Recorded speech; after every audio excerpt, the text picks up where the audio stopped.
He had exceptional talent with the sword. There was nothing he could not learn, and nothing that could escape the blade he wielded. He trained to the limit, to the point of forming blood stains on the palms of his own hands. Even so, after abandoning the traditional path of the sword, he spent 20 years refining his skills with a knife. Even then, he became the greatest swordsman in the country. The next scene shows this same man inside a restaurant, cutting a fish with extreme precision to assemble a dish. The surroundings were chaotic, with staff moving back and forth, calling out orders from every table, in the typical bustle of a busy restaurant. Little by little, something draws the attention of both customers and cooks. Everyone begins to look toward the kitchen. He was there, completely focused, slicing the fish with clean and perfect movements. One of the employees tries to warn him that his phone was ringing, but he was wearing headphones and could not hear anything. Only later does he realize that he should have set the device to vibrate. When he looks at the screen, he sees a notification from a game he had already uninstalled, which leaves him confused, since it made no sense for it to still appear. At that moment, another employee warns that a guest has arrived. The chef, irritated,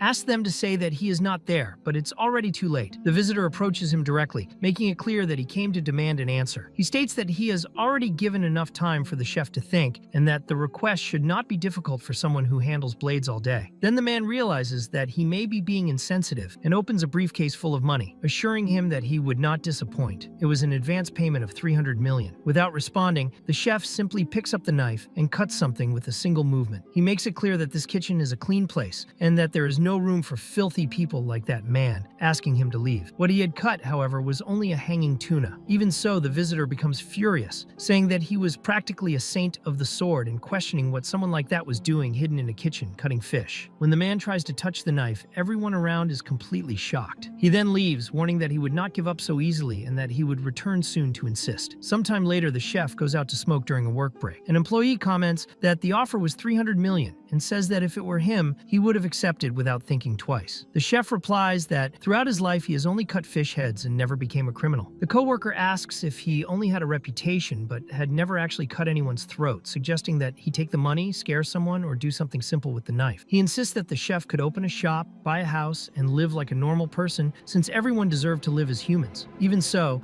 the chef states that he would refuse the offer even if it were 1 billion. At that moment, the employee notices that his phone was full of notifications and makes a joke, asking if they were messages from multiple girlfriends. The chef replies that it was just a boring game. The coworker recognizes the name and asks if it was the game Divine Protection. He confirms it, but says that he had stopped playing a long time ago. While another employee is called to clean the kitchen, the chef gets lost in thought. When he was young, his family had gone bankrupt, and he had started working non-stop since then. He wonders whether living as a human meant something beyond simply earning money, and realizes that he may have focused too much on that. Even so, he does not understand why the phone kept receiving notifications from that game. He imagines that he might have reinstalled it after drinking and decides to delete everything again. When he tries to clear the notification, he ends up clicking it by accident. The game Divine Protection opens on the screen. He thinks that even though he no longer played, the soundtrack still brought a nostalgic feeling, and the female characters were still beautiful as ever. Suddenly, the phone begins to freeze intensely until everything starts to glow. In the next scene, an employee enters again looking for the chef, saying that they were calling for him. However, he had vanished. The employee wonders where he went and why he left his phone behind. Someone comments that maybe he just went to the bathroom. Meanwhile, on the screen of the abandoned phone, the message appears stating that the transfer was complete, 100% completed. The story then explains the game Divine Protection in more detail. It is a typical mobile game of the pay-to-win model, where those who pay become stronger. It has an automatic hunting system that is extremely boring, and is a generic game that does not require much explanation. Even so, the question arises of why someone would play it. The answer is simple. The former player liked the appearance of the female characters. Even so, he never spent money on the game, nor did he ever finish it. He never truly played with a main character or even an important NPC. In reality, he ended up falling into that world as a background character. The name of that character was Kang Gyeom Ma. Suddenly, the scene shifts to a street where Kang Gyeom Ma is walking distractedly until a woman bumps into him. His reaction is completely stiff and exaggerated, typical of someone with no social experience, panicking at the thought that a woman had just touched him. He asks if everything is okay, saying that he had bumped into her. The girl replies that everything is fine and that in fact she was the one who bumped into him. Meanwhile, Meanwhile, the protagonist reflects that the game's setting was based in Korea. The names, locations, geography, and language were practically the same as Korea, with small differences but clearly inspired by the country. Because of that, he was able to adapt very easily to that world. He was still a teenager, at least during that year, and now he was living inside the game. He did not know for sure whether that was reality, a game, or if he was simply pretending not to know it was a game. Even so, he lived a completely normal life, like an ordinary high school student, just as he had in his past life. It was a simple and ordinary secondary existence. When he arrives home, someone becomes extremely happy to see him. That person says that the pride of the family has finally arrived. It was his mother, who shows him a letter informing him that he had been accepted into a university. He asks her to stop for now, but she cannot contain her pride, saying that she has already read that letter several times. Kang Gyeong-ma's parents were far more excited than their own son. She remembers that the entrance ceremony would be the next day and asks if he had already packed everything for the trip. He replies that he has, and that he just needed to finish a few things. Inside, he thinks that his ordinary and peaceful life had been completely ruined. In his room, discouraged, he reflects that everyone was far too excited, and that because of that, he could not give up on that academy. He had already asked to withdraw several times, but nothing worked. He was tired, in fact, completely exhausted. He wonders how Kang Gyeong-ma managed to be accepted into such a prestigious school. Then the explanation appears. When he entered that body, his parents informed him that in the previous year he had manifested his blessing. This leaves him confused. Even before he possessed Gyeong-ma's body, that blessing had already manifested, causing him to be immediately approved in the entrance exam of the Hwakim Academy. The protagonist begins to wonder whether that boy was not a genius. It is explained that a blessing is what allows humans to use special abilities. In short, it is the same concept presented in the game. However, not all humans possess divine protection. For the most part, this is linked to genetics. Wealthy people or those from noble families tend to have a higher chance of manifesting divine protection. Because of that, an elite academy was created, the Hwakim Academy. The academy was founded under the pretext of training heroes, but in practice, it was always accessible only to the elite. Recently, however, an inclusion program for people who did not belong to heroic families was implemented. That was how Gyeong-ma managed to enter. The official justification was the need for heroes to fight monsters. Even so, the protagonist makes it clear to himself that he did not want that reality. That was not the life he desired. He did not want to study at a school that trained young people to become heroes and go to war. Just thinking that he possessed a blessing already made him feel bored. At that moment, the status window appears, and he thinks that it was as ugly as ever. The system shows that he possessed the blessing of not feeling pain. This ability stayed active for 30 seconds and had a cooldown of 12 hours. He wonders if he was really accepted into the academy with just that. 30 seconds of effect and 12 hours of cooldown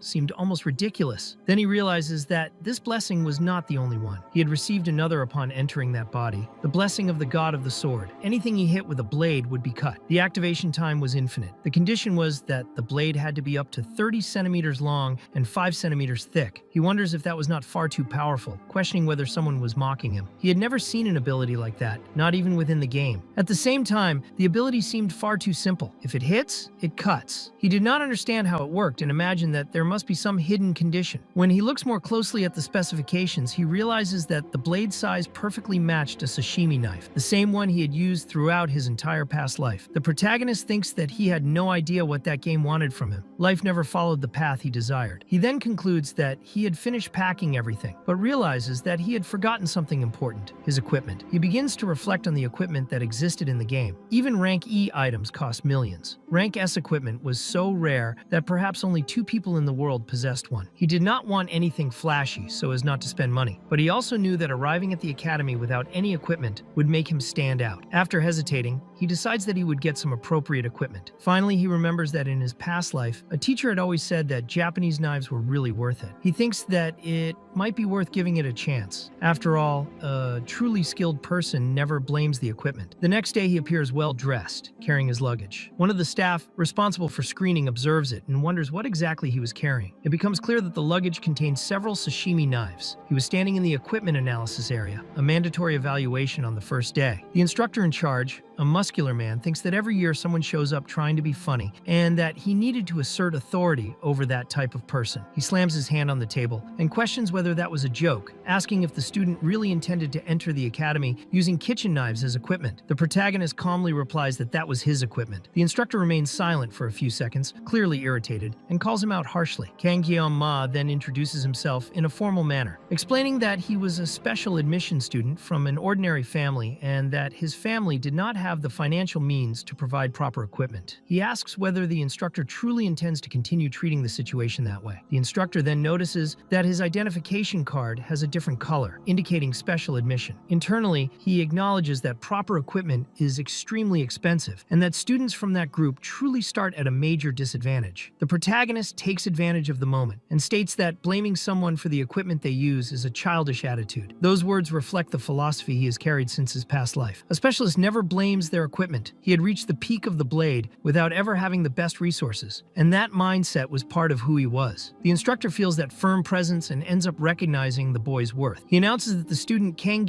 Ma, admitted through the special route, is authorized to use his own equipment. The protagonist thanks him politely before leaving. Some wealthy students begin whispering and speaking badly about him because of his special admission, but the instructor immediately interrupts them. He makes it clear that inside the academy, what matters are actions, not a person's origin. Everyone responds in unison, accepting the order. The protagonist thinks that after that, he might even develop some kind of trauma, as he did not expect his entrance into the academy to be so embarrassing and uncomfortable. Even so, the equipment evaluation was complete. Now only the test that would determine which class he would be placed in remained. He reflects that, no matter what, he had already come very far. That was an extremely privileged institution, the Hwakim Academy. Seeing everything in person was very different from observing it through a phone screen. The size of the campus was excessive, large enough to accommodate an entire small city. He admits to himself that the place was impressive. This was a school attended by people of high status. He remembers that in his past life, he had to abandon his studies due to lack of money, and wonders whether he ever imagined he would be in a place like that. Suddenly, an announcement echoes through the loudspeakers, informing that the test would begin soon and that the new students should gather by 3 in the afternoon. The protagonist finds the time unusually early. The entrance ceremony had already ended, but that test was far more important. He thinks that he needs to test his new equipment. At that moment, he realizes that since arriving in this life, he has not touched a single knife. He remembers the words of his former master, who said that a swordsman should never let go of his sword, not even while sleeping. He had lived 22 years by the blade and concludes that 1 year of rest should not have harmed his skills. He examines the knife carefully and confirms that it is well sharpened. To be honest, it is not bad at all. He decides to test it by cutting a leaf. The moment he begins to draw the knife, a strange energy starts to gather around it. The system then announces that the conditions to activate the blessing of the god of the sword have been met. However, it also warns that the protagonist's body is still very weak, as is the level of the equipment. A suppression is applied to synchronize the ability with the current body and equipment. Ma is surprised to realize that the ability is already being activated. He activates it at level 1. The system announces a divine blessing. Immediately afterward, an intense pain runs through his body as the energy flows through the knife in his muscles. The sensation is so strong that he believes he might die. Despite that, he survives and finds himself in a completely different space. Confused, he wonders what just happened. When he drops the knife to the ground, the surrounding reality begins to reconstruct itself, as if the world were returning to normal. He realizes that he has returned and concludes that everything happened at the exact moment he let go of the blade. A strong headache hits him shortly after. The protagonist understands that his ability had been activated, but he does not understand why the blessing made the world seem to shatter, or why that absurd pain appeared as a side effect. He realizes that when he activated the blessing of not feeling pain, the result was only mild muscle pain afterward. He then reaches a troubling conclusion. If every activation of the blessing of the god of the sword were like that, he would never be able to use his knife in combat. The loudspeaker announces once again that the new students should gather immediately. Even so, he hesitates, wondering if he can pick up the knife again. He cannot simply leave a sashimi knife lying on the ground. He tries to convince himself that the pain may have happened only because it was the first time and that everything would be fine now. However, the instant he grabs the knife again, intense pain shoots through his body once more. The scene shifts to the training area. Many students are already gathered there, standing and waiting. Many nobles talk among themselves, forming small groups. Among them, there is a presence that clearly stands out. The Sword Emperor, a 7-star hero, Siegfried von Nibelung. It is said that he is the direct descendant of Aaron Nibelung, and also the disciple of a legendary hero, being considered the most powerful human of the current era. His mere presence intimidates the nobles, causing them to behave in a more restrained manner. Shortly after, a woman approaches the Sword Emperor. She was also a 7-star hero, known as Medea, the Poison of Medea. The interaction between the two showed long-standing familiarity, as if they shared decades of history. The surrounding surrounding atmosphere reacted with respect and a certain sense of unease, since both were legendary figures. While the heroes talked, the students began to organize themselves. The protagonist remained isolated, observing everything from a distance. He had the feeling of being the only one there alone, in addition to carrying the weight of being a special admission student. He remembered how people like that were often targets of contempt or bullying. Suddenly, a girl walks through the middle of the crowd, naturally opening a path. As she moves forward, the gazes of the boys turn toward her, clearly impressed by her beauty. The protagonist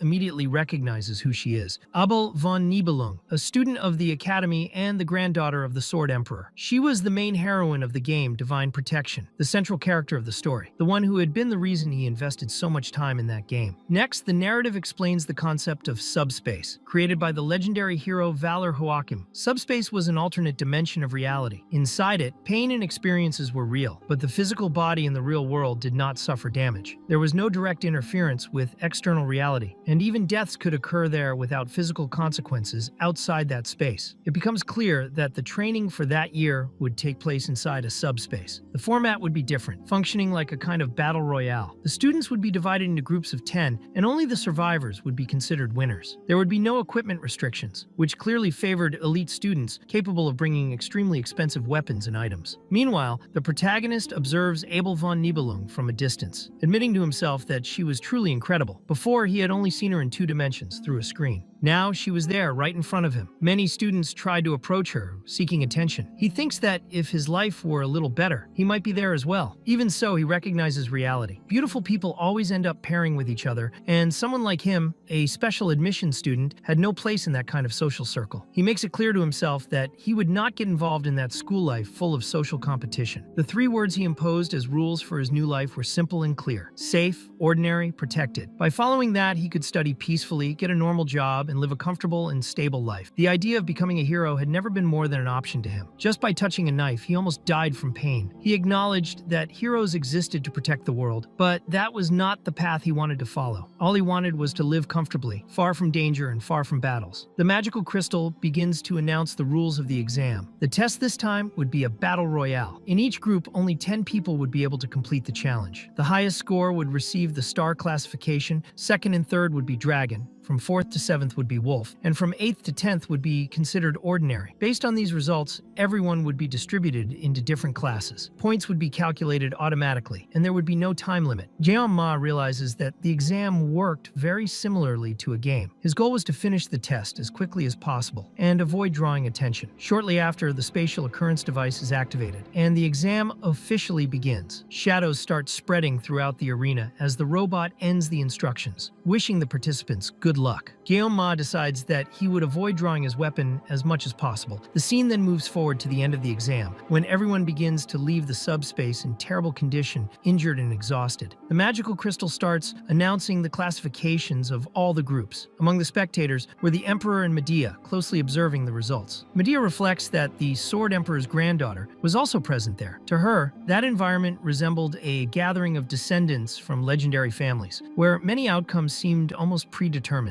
She is surprised by the recorded time, only 7 minutes, something considered unbelievable. The record had been broken using a rank C weapon, which made the achievement even more impressive. It was a high-risk weapon that required great mastery of one's own blessing. To Medea, those youths were acting like seasoned veterans. Even without reaching the level of the older generation, that selection would certainly be remembered in the history of the Academy. The Sword Emperor considers the result something natural for his granddaughter, a legitimate descendant of the Nibelung family. He realizes that the exam is coming to an end and decides to leave. Medea comments that there was really nothing very interesting left to observe, but the Emperor finds it strange that she would leave while there were still many participants. Even so, the two say their goodbyes. Suddenly, both the Emperor and Medea feel an extremely powerful presence. In fact, everyone around them senses that abnormal feeling. The energy was difficult to detect and had only been felt before on very rare occasions. Soon after, a deafening noise echoes, and the subspace rift begins to tear open in the sky, as if it had been forcibly cut. Two people fall from that that crack, leaving everyone confused, as it looked like they had been thrown directly out of subspace. The rift then begins to shine intensely, and something descends from it at extremely high speed. It was a sashimi knife. Medea immediately calls the medical team to help the injured. Beside the knife, Guillaume lay fallen. The narrative shifts to his perspective. Guillaume realizes that the results were already practically decided, and that there were elite participants in that group. However, by sheer bad luck, he ended up in a match where his very life was at stake. He watches a group of students being brutally massacred. Those responsible were the evil twins of the Iron family, Mao Jun and Mao Shun. The two were beating and eliminating the other students without any mercy. Beyond their natural talent, they were extremely violent and cruel. They had been continuing the massacre for about 30 minutes, yet Guillaume had still not been attacked. He wonders if he was so weak that he did not even draw their attention. One of the brothers throws a student to the ground who already seemed dead. They begin counting how many they had taken down, and in the middle of it, one of them crushes another student's head with a kick. A childish argument arises over who had made more victims, until one of them claims to have left one for last. The twins' gaze turns to a terrified little girl. Guillaume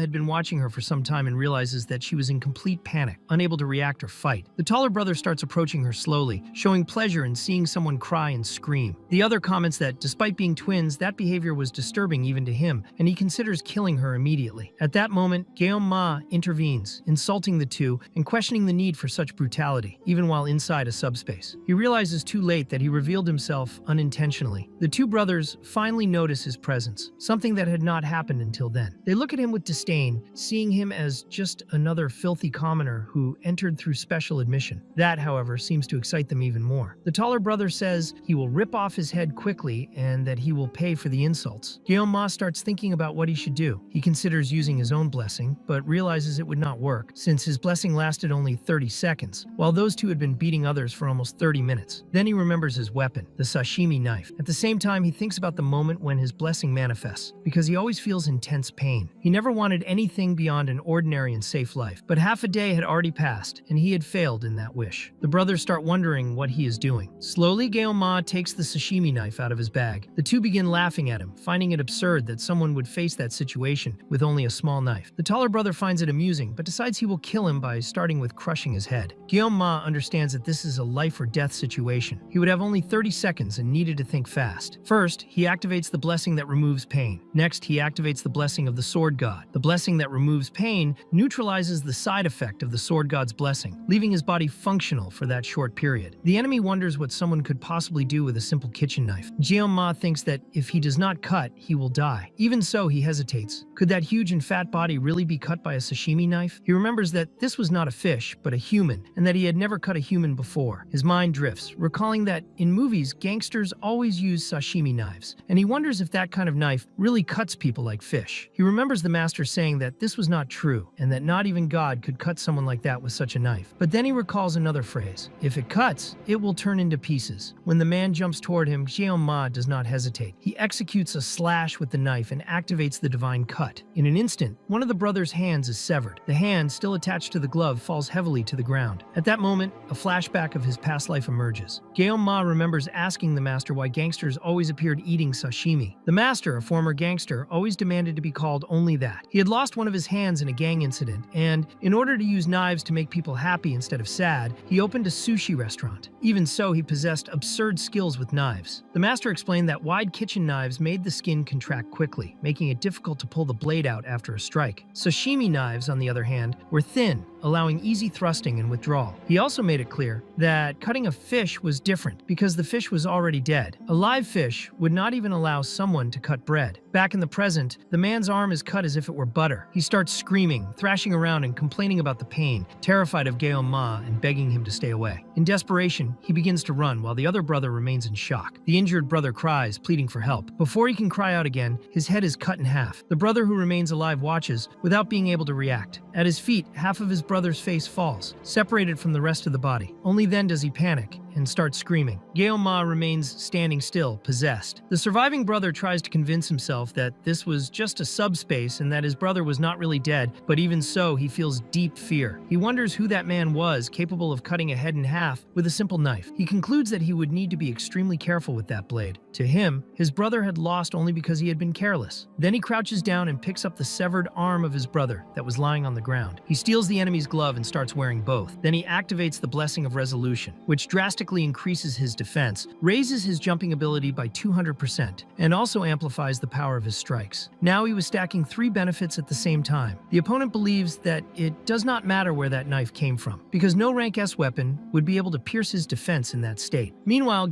Ma continues counting the 30 seconds of duration in his mind. At that moment, 21 remained. The man takes advantage of an opening and charges forward with everything, believing that Ma was distracted, muttering and ignoring the fight. He decides that he will crush his head in one blow. Ma, however, keeps counting. 7, 6, 5. At that instant, the enemy realizes that something is wrong. He is already lying on the ground, with countless puncture wounds spread all over his body, as if he had been struck by several blades at the same time. 3, 2. When the man finally dies, the time runs out. The system announces that the effect of the blessing that removes pain has ended. The pain returns violently, and Ma starts screaming while still holding the knife. In the next scene, he opens his eyes slowly. Confused, he wonders if he's in a hospital. When he tries to get up, intense pain runs through his body. Someone quickly passes by the room just to confirm that he has awakened and informs the others. Soon after, he notices faces he never imagined seeing again. People who, 50 years earlier, had annihilated the Demon King's army. 2 7-star heroes stood before him. The strongest of humanity, Siegfried, and the Academy director, Medea. He wonders why such important figures were there. Siegfried asks his name, and he introduces himself as Ma. The hero goes straight to the point, wanting to know exactly what he had done inside the subspace. Ma remembers the strange sensation he felt in there. Clearly, at that moment, it did not feel like he himself was controlling his own body. He notices that Siegfried already has his sword ready, and understands that it was not a good thing to be targeted by that man. Even so,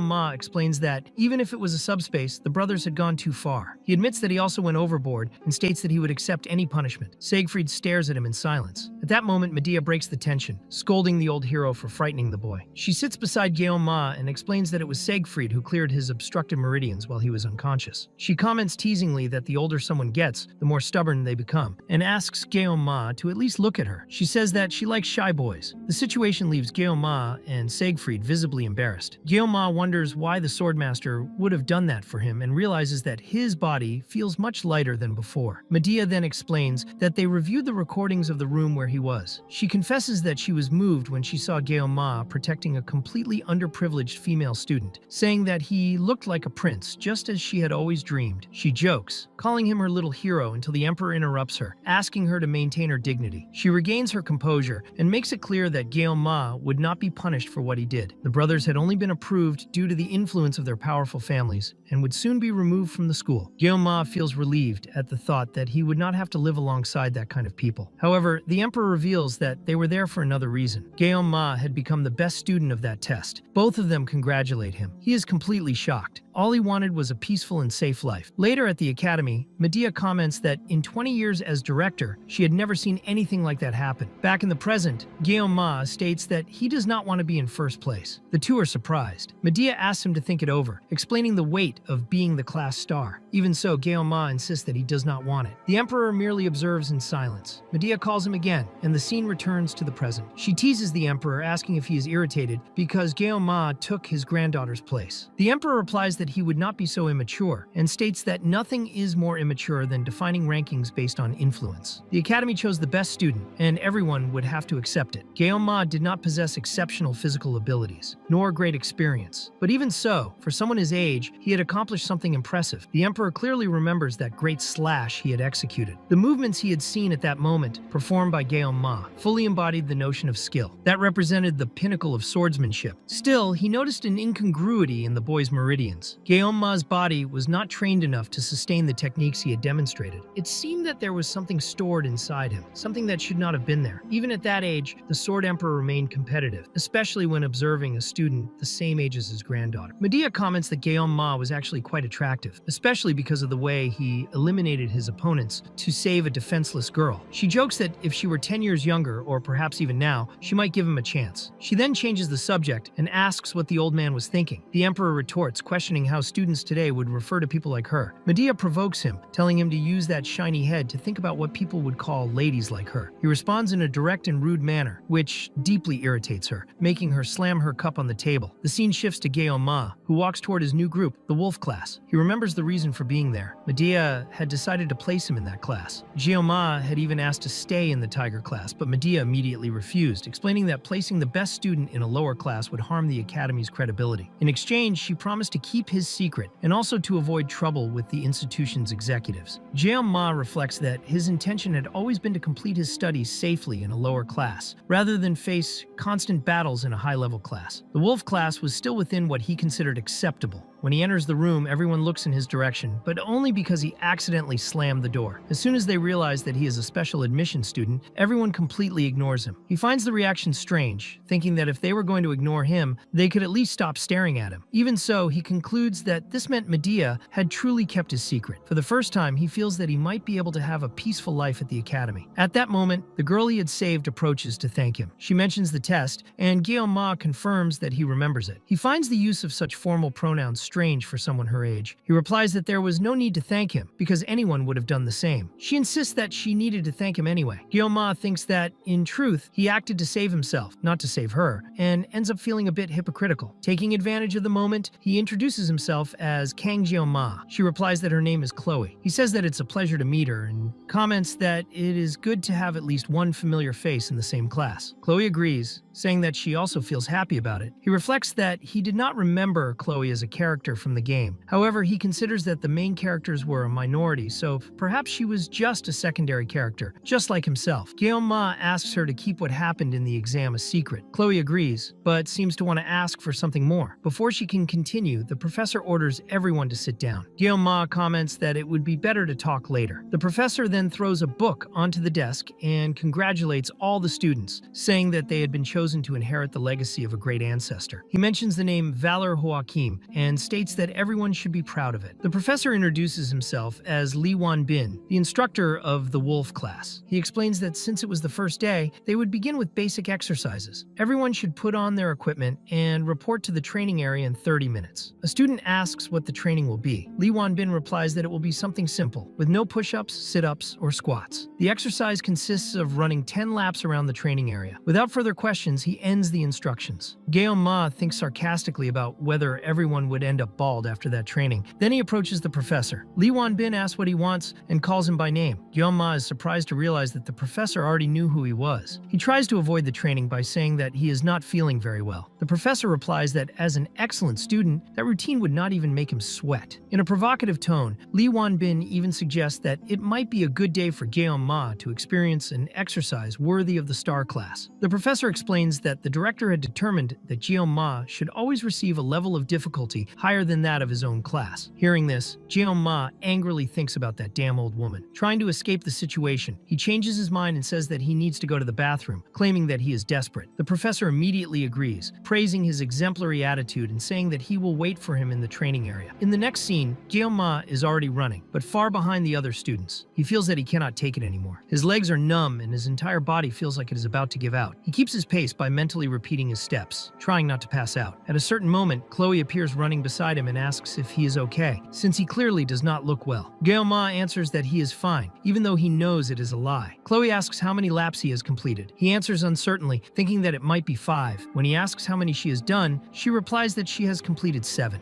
Ma is shocked by the difference, but Chloe encourages him, saying that he will be able to finish. Soon after, she accelerates and runs ahead. He thinks that that damn test was what completely destroyed his body. In the next scene, already in his room, several water bottles are scattered across the floor, and Ma finishes drinking another one. He thinks that this is hell. In just 1 week at the academy, he has already faced too many problems. He remembers the first time he went to the cafeteria. He was starving in line when he noticed the existence of a ticket machine. The meal was not free. He even asked the kitchen worker to prepare his food while he went to get a ticket. But when he saw the prices, he was shocked. On the large menu on the wall, he read that rice with spicy pork cost 50,000. He could not believe such an absurd price. Since then, he had only been drinking water, without eating anything. Overcome by frustration and hunger, Ma throws the bottle against the wall. He thinks that he should have accepted the money offered by his parents. Up to that point, he was surviving only on the cheapest water on campus and had also lost the supplementary dinners. He wraps himself in the blanket, trying to forget the hunger while reflecting on something. His thoughts turn to his own blessing. As soon as he thinks about it, the system appears before him. The system informs him that his physical level has risen to 12. With the increase in physical strength, the restrictions of the sword have been partially released, allowing the blade he uses to be 2 centimeters longer. Ma thinks that this is still nothing special, but he acknowledges that something was truly worth it. When he looks at himself in the mirror, he realizes that his body is much more defined. He concludes that all that training was not a waste of time. He believes that this may be the result of the meridian cleansing performed by the Swordmaster. He understands that from that point on, evolving is essential. In addition, his blessing is also evolving. This means that he will not be stuck forever with a sashimi knife. If he continues to progress, he will be able to use a real sword in the future. He looks at his knives and remembers that during the entrance ceremony, he could barely hold them. Now, he can wield a sword, even while feeling pain. He wonders if that is the true effect of his blessing, and finds it strange to suddenly feel proud of himself. At that moment, a noise at the door interrupts his thoughts. When he opens it, he finds Chloe, visibly nervous and shy, asking if she's disturbing his rest. Ma is surprised by her presence and wonders what Chloe is doing there. He replies that she's not interrupting anything, that he was just resting a bit, and asks how she is doing. Chloe comments that she has not seen him in the cafeteria for a week and asks if he has been feeling well. He replies that he simply does not usually eat meals prepared by other people, even though in reality he is starving. Chloe says that she understands. Ma asks her not to worry about him. Slightly embarrassed, Chloe then invites him to share a food supply if it is not a bother. Ma immediately accepts and asks if that is really what she is suggesting. He comments that he knows how to cook reasonably well. Excited, he starts walking ahead while Chloe runs after him. For the first time in days, he is genuinely happy to finally be able to eat. He asks where her dormitory is. In the next scene, already at night, Chloe finishes eating the meal he prepared and says that it was delicious. Ma replies that he feels honored to hear that. Chloe comments that he cooked very well and very quickly, and says that she has never eaten fish prepared that way before. He says that he will check the refrigerator and notices that she really likes fish. Chloe replies that she does, since she was born and raised on the coast. Ma says that this is great, since preparing fish is his specialty. Internally, he thinks that he can finally do something he is good at without feeling pain in his hands. With that in mind, he decides to recall a bit of the past, carefully preparing a sashimi. The big problem lies in his blessing. Even using a simple kitchen knife, he is able to activate it without difficulty. He even asks whether Chloe has a larger knife, explaining that all the swords he used in combat had exactly that simple shape. His attention is diverted when Chloe presents a huge katana and asks if that would work. Even so, he decides to stick with the kitchen knife, believing it would be more efficient to use the blessing of pain and finish everything in a few seconds. He remembers his past life when he was called the best swordsman in the country, and he is fully confident that he still possesses that skill. When he activates the blessing of the god of the sword, the next scene shows everything already finished. The entire process took only 21 seconds. He descaled the fish, cut through the bones, removed the viscera, and filleted the meat with absolute precision. To him, it was a true work of art, proof that he had not lost his touch. Chloe is surprised by the result and wonders how he became so good at cooking. He explains that he once worked at a restaurant, but notices her confusion when she hears the term part-time job. Realizing that it seems completely outside her reality, he concludes that it is not ignorance, but simply a huge social difference. Even so, he makes it clear that he is very happy that she enjoyed the food. Since he cooked, Chloe offers to wash the dishes. He agrees without caring, and while looking at the moon in the sky, begins to hum distractedly, unable to contain his good mood after eating well. The moment is interrupted by the sound of a plate breaking. Chloe is clearly clumsy, apologizing as she drops everything. Ma reflects that it makes sense. After all, someone as wealthy as her probably never needed to wash dishes. At her age, he had already done that countless times. Then, from one of the shelves, a book falls to the floor. It looks like a diary, filled with writing, drawings, and small details. He wonders if it belongs to Chloe and notices that the handwriting is delicate and full of stickers, conveying a gentle and cute impression. His initial intention is just to put the book back in place, but curiosity gets the better of him. As he flips through a few pages, he realizes how kind she seems on the inside. He decides to keep looking, without imagining what he will find. On one of the pages, his name appears dozens of times, accompanied by the words "I love you," written more than 80 times. When he realizes this, he panics, feeling that he has made an irreversible mistake. Another plate breaks at that same moment. Chloe has turned around and caught him, asking if he is reading her diary. The next scene explains how heroes are respected for defeating demons, and how that respect grows even more when they achieve fame on a global scale. However, this power is often used abusively by certain factions, who oppress the weak simply because they hold authority. To punish this type of people, one family operates in the shadows, taking on this silent and brutal role. This family is known as the Auditore of Silesia. The Auditore of Silesia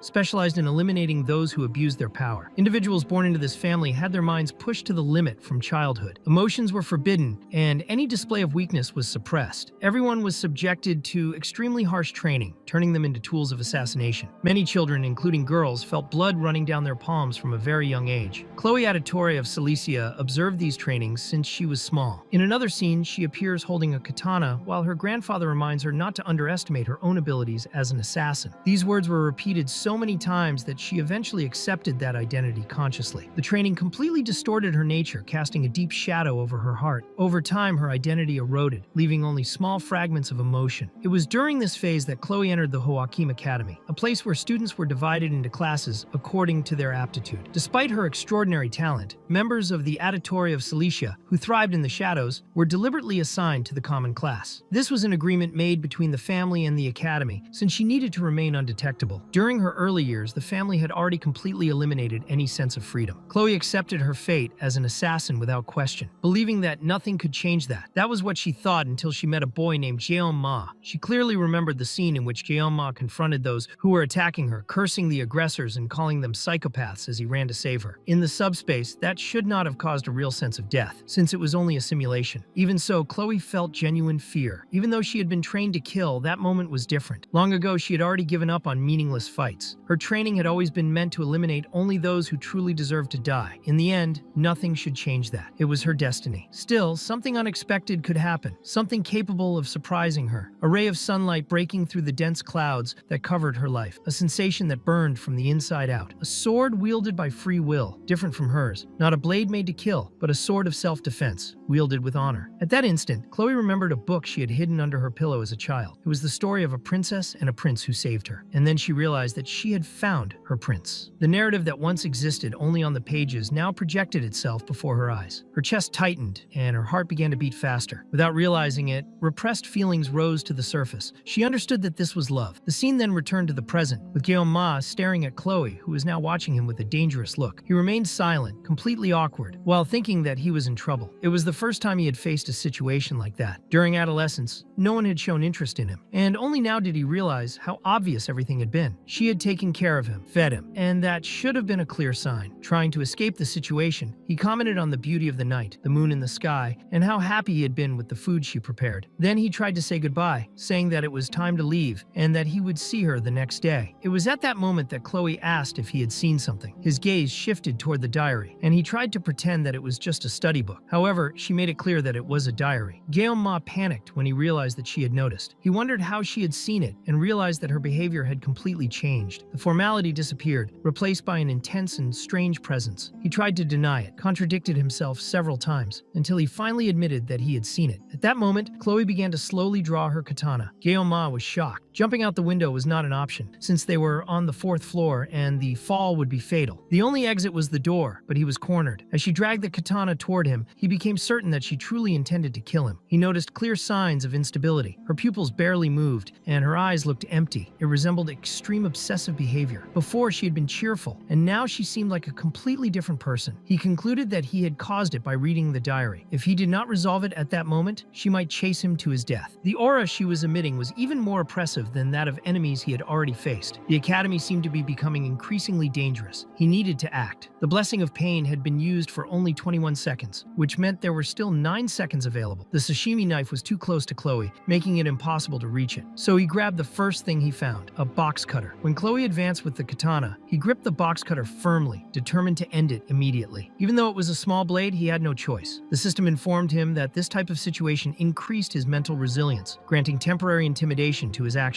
The blessing of the god of the sword was activated. The two confronted each other, one with a katana and the other with a simple box cutter. Jeon-ma noticed Chloe's long hair and reached a single conclusion. Maybe it would be necessary to cut a bit of it. The next scene showed only the sounds of cuts slicing through the air. When everything was over, Chloe awoke in her bed. Still confused, she got up looking for Jeon-ma, trying to understand where he had gone. Her last memory was of him gazing at the moon. When she looked for her katana and saw it in its place, she felt relieved. She knew that she always lost consciousness when wielding a blade, and she remembered her grandfather's words, saying she did not need to worry when that happened. She should not deny her talent as an assassin, and she always completely forgot what she did during those moments. She buried her face in the pillow, scolding herself for having passed out at that moment. Her body grew warm, filled with shyness, as she thought about Ma. She wondered if she had said something strange before losing her memory. That was when she noticed the box cutter on the floor. Confused, she tried to understand why it was there. In the next instant, she realized that her hair was shorter. He had used the box cutter to cut her hair. In addition,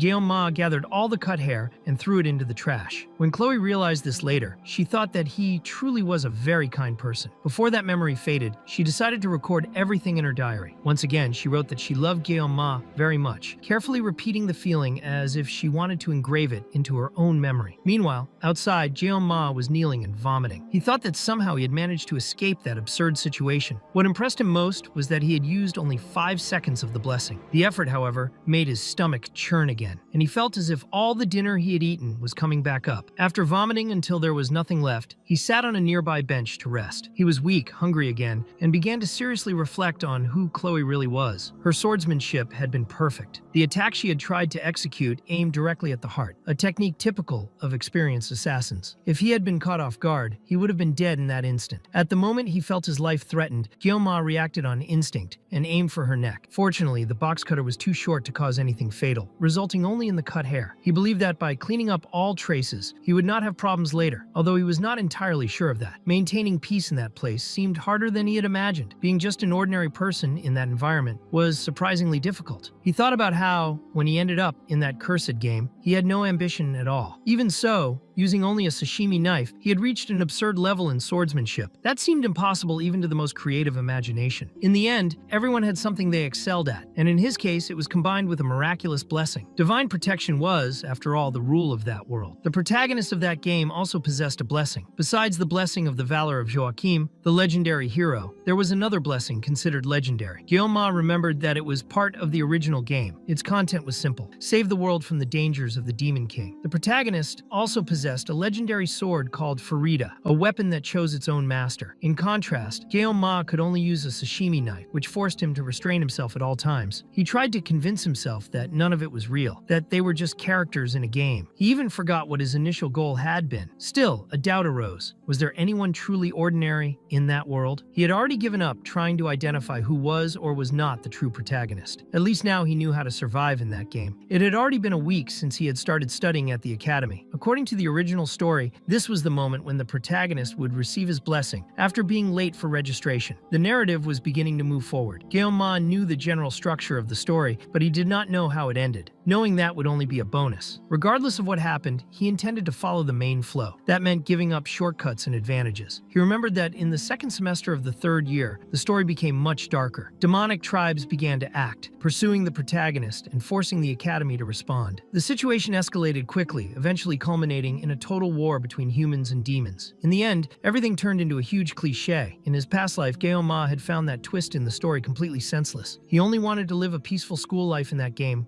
but suddenly everything collapsed. That was why he ended up deleting the game. Now, thinking that a war would truly happen in that world, a genuine fear arose. He did not want to die in that war. He still had 3 years to prepare. At that moment, he needed a realistic goal, becoming strong enough to survive. He believed that most stories ended well, so perhaps his fate would not be so bad. His focus would be only on protecting himself and avoiding death when the war began. To do that, he would train as discreetly as possible. If he drew too much attention, he might end up being pushed to the front lines, something he needed to avoid at all costs. In addition, he needed to restrict the use of the blessing of the god of the sword. The power was enormous, but the physical and mental strain was not worth it. While thinking about this, he began to analyze the system screen, observing the details of his abilities. Something caught his attention. There were new contents, different from the original game. Body, mind, and equipment appeared clearly, but there was also something called assimilation, along with 3 icons marked only with question marks. Confused, Ma decided to touch the system screen to understand what that meant. The system informed him that the conditions had not yet been met for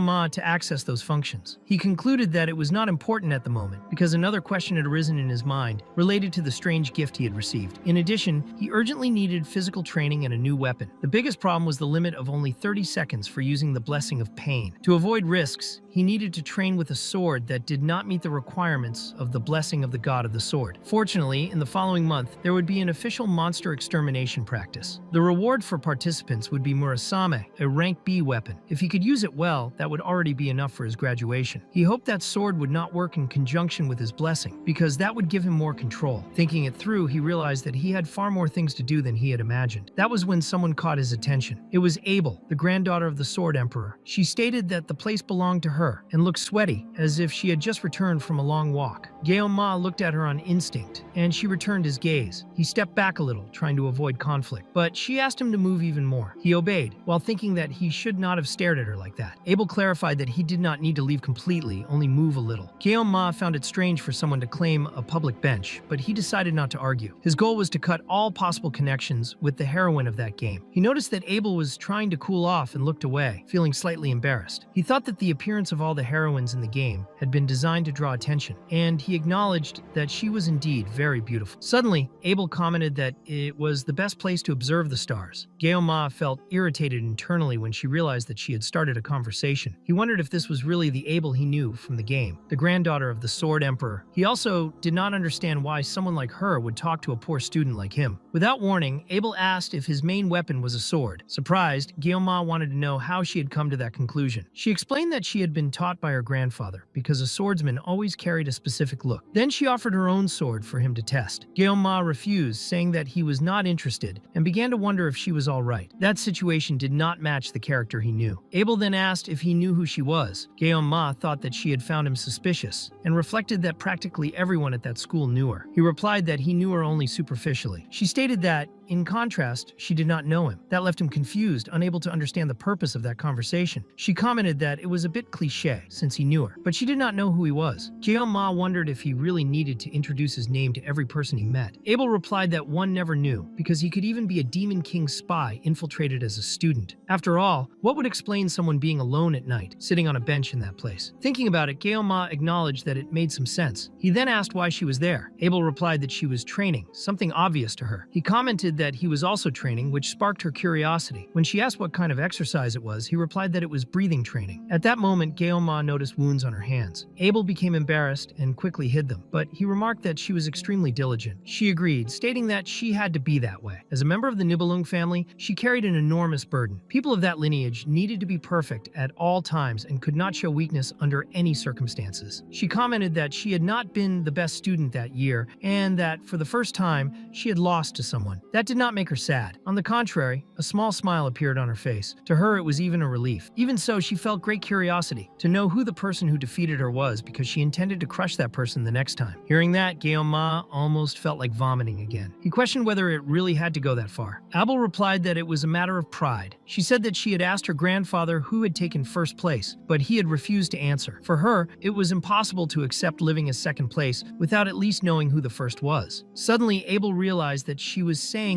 all of that to someone she did not even know. Guillaume then asked why she was sharing that with him. She replied that it was because he looked weak. One should not show mercy to the strong, but rather be kind to the weak. That was the motto of the Nibelung family. She explained that everyone in her class was extremely talented, and because of that, she had no friends. Hearing this, Guillaume finally understood why the protagonist of the game hated her. Abel stretched slowly and decided that it was already time to return to her room. She began to turn to leave, but suddenly stopped, clearly irritated. Before leaving, she demanded to know whether he intended to say his name or not. Guillaume replied that he was not really in the mood for that, ending the matter there. The next day, already in the classroom, Guillaume noticed that his school life had become a little calmer over the past few days. Chloe quickly made new friends in the class, integrating into the group with ease. He started pretending that he was always busy, avoiding looking directly at her. When Chloe's new friends discovered that he had entered through special admission, they began to mock him, but it did not bother him in the slightest. Besides that, he was not the only special student in that class. Other students with similar situations also avoided unnecessary interactions. Thinking about it more carefully, Guillaume concluded that being in a lower class had been a much better choice for him. At that exact point in the game's story, the Star and Dragon classes were already forming alliances, or rather factions. Just thinking about it made him feel lazy. At least now, he could eat in peace. The director had granted him an unlimited card for being the top student, a true Academy member card. He had not yet been able to thank her personally, since he had not encountered her since then. Even so, he had grown very fond of her, sincerely believing that he deserved it. He was fulfilling everything that was expected of an exemplary student, and still was not causing major impacts on the academy's overall situation. If he continued like that for the next 3 years, he would reach the peaceful future he desired. During the next class, the professor explained that 700 years earlier, during the first war between humans and demons, the hero Joachim Baller realized the need to train heroes for future generations. Because of that, he founded an academy together with his 7 disciples. The professor made it clear that this content would be on the exam and that everyone should familiarize themselves with the history. Guillaume Ma knew that narrative reasonably well. Joachim Baller, the legendary hero and founder of the academy, had fought against the demons for 20 years. He faced the commander of the first demonic army, Likan, the right hand of the demon king, and emerged victorious from that confrontation. The scene was often depicted as 2 beams of light crossing on the battlefield. However, in that battle, Joachim lost one of his arms, which prevented him from continuing to participate directly in the war. The world plunged into chaos, screams, and blood as victory against the demons remained uncertain. Because of that, humans and demons eventually established a truce during the First War. It was after this agreement that Joachim Baller founded the Joachim Academy, with the goal of preparing future generations. The professor explained that this truce gave rise to the non-aggression treaty between the 2 races, ensuring 700 years of peace. Some students even joked, wondering whether there would be a new war in the current century, but no one seemed truly worried. Guillaume Ma, however, reflected deeply on those 700 years of peace. He was the only one who knew that the first crack in that false tranquility was not far away. It was natural that everyone had grown accustomed to serenity, without imagining what was approaching. In the following scene, Guillaume Ma was talking with Medea. He felt the urge to tell her everything that was about to happen, but he did not know what the consequences of that would be. Even so, she did not hide her desire to leave the school administration as soon as possible. Guillaume Ma remembered that Medea had been the first to sense the abnormality in the world thanks to her blessing, known as the poet. She had also been the first among the 7 heroes to put herself at risk to protect the students. He had not played that game much, but he remembered having seen an important spoiler. Medea had been the first heroine to be sacrificed by the demon king. He had already witnessed that scene in the past. Now, in the present, he wondered whether he should warn her about the fate that awaited her or not. Back in the classroom, the professor ended the lesson, asking everyone to study for the exam. That was when a commotion arose at the front of the room, with several students gathering together. Guillaume Ma found the movement strange until he noticed the date. It was May 5th. That was the day. Someone was about to enter the class. If his memory did not fail him, that was the day the main character of that world appeared, Leon von Reinhardt. From that moment on, the 700 years of peace would begin to crumble. Guillaume Ma thought that the face of that bastard was truly irritating. After all, every girl ended up falling in love with him. He even reflected that, if that were an adult game, someone would have killed Leon a long time ago. Even so, he tried to maintain positive thoughts. In the end, even the other main female characters of that world had been created to orbit around him. Rachel, the Spear Saint, Saki Ryojo, the daughter of the Bowmaster, and Abel von Nibelung, the granddaughter of the Sword Emperor, were part of the main group of the game. All of them orbited the protagonist, which was a little irritating, but inevitable. Leon was the protagonist of that story, so everything would start revolving around him from that point onward. Guillaume Ma thought that being in the same academy as that guy was like an involuntary enlistment. That would already be the second time he had gotten involved in something like that. Not even Joachim had managed more than sealing the first commander of Hell, so just how strong the Demon King must be. Even so, the protagonist of the game would not lose. If he did, it would be something completely insane. Suddenly, Leon cast a glance in his direction and opened a slight smile. Guillaume Ma was momentarily taken aback, but soon calmed himself. That was just a game, and the protagonist would handle everything. It was not his problem. Even so, he thought that Leon's face was strangely convincing, almost inspiring, to the point of nearly making him want to fight demons right then and there. At that moment, someone called out to him. Later that night, at the training field, Guillaume Ma practiced with a longer sword. He realized that the idea had worked. A very long blade did not activate his blessing, because it was still weak. At least that way, he could learn the basics of using a Chinese sword. He then remembered that the one who had called him earlier was Chloe. She had asked whether she had done something wrong. Guillaume Ma wanted to say that she had almost taken his head off, but he did not want to bring that kind of tension now. Because of that, he simply said that nothing had happened, and that he just felt a little guilty. That seemed to reassure her. Meanwhile, Guillaume Ma reflected on who that girl really was. Even while unconscious, her sword had almost pierced him. She seemed to carry a frightening killing instinct, with an extremely heavy aura. To him, she was clearly more dangerous than the brutes they had faced at the beginning. Soon after, Chloe asked whether Guillaume Ma would not do anything that night, and suggested that they have dinner together again. She said that she wanted to take care of him, or rather cook for him. She admitted that she was not very good at it, but she wanted to try for his sake. Guillaume Ma thought about the word dinner and remembered that she had almost killed him the last time. Even so, her look was so cute and insistent that he would feel bad refusing. At the same time, he thought that accepting that invitation might mean waking up inside a freezer the next day. Instead, he asked for a favor. He said that there was something only she could do for him. Chloe became excited by the idea of being the only one capable of it and wanted to know what it was. Ma then asked her to teach him fencing. In the present, he thought that he had needed an instructor for a long time. That was also a perfect excuse, since Chloe was extremely powerful. He still remembered a video he had watched the night before about how to survive a yonder, and he decided to test whether it would work. When she showed up for training, she was well dressed and asked if he had already arrived. Ma had not even noticed that she was there. She said that she had arrived at 6:30. He found that strange since he thought the meeting was at 8 and ended up staring at the girl. Chloe became shy and asked if there was something strange about her outfit. He replied that there was not, that everything was fine. Even so,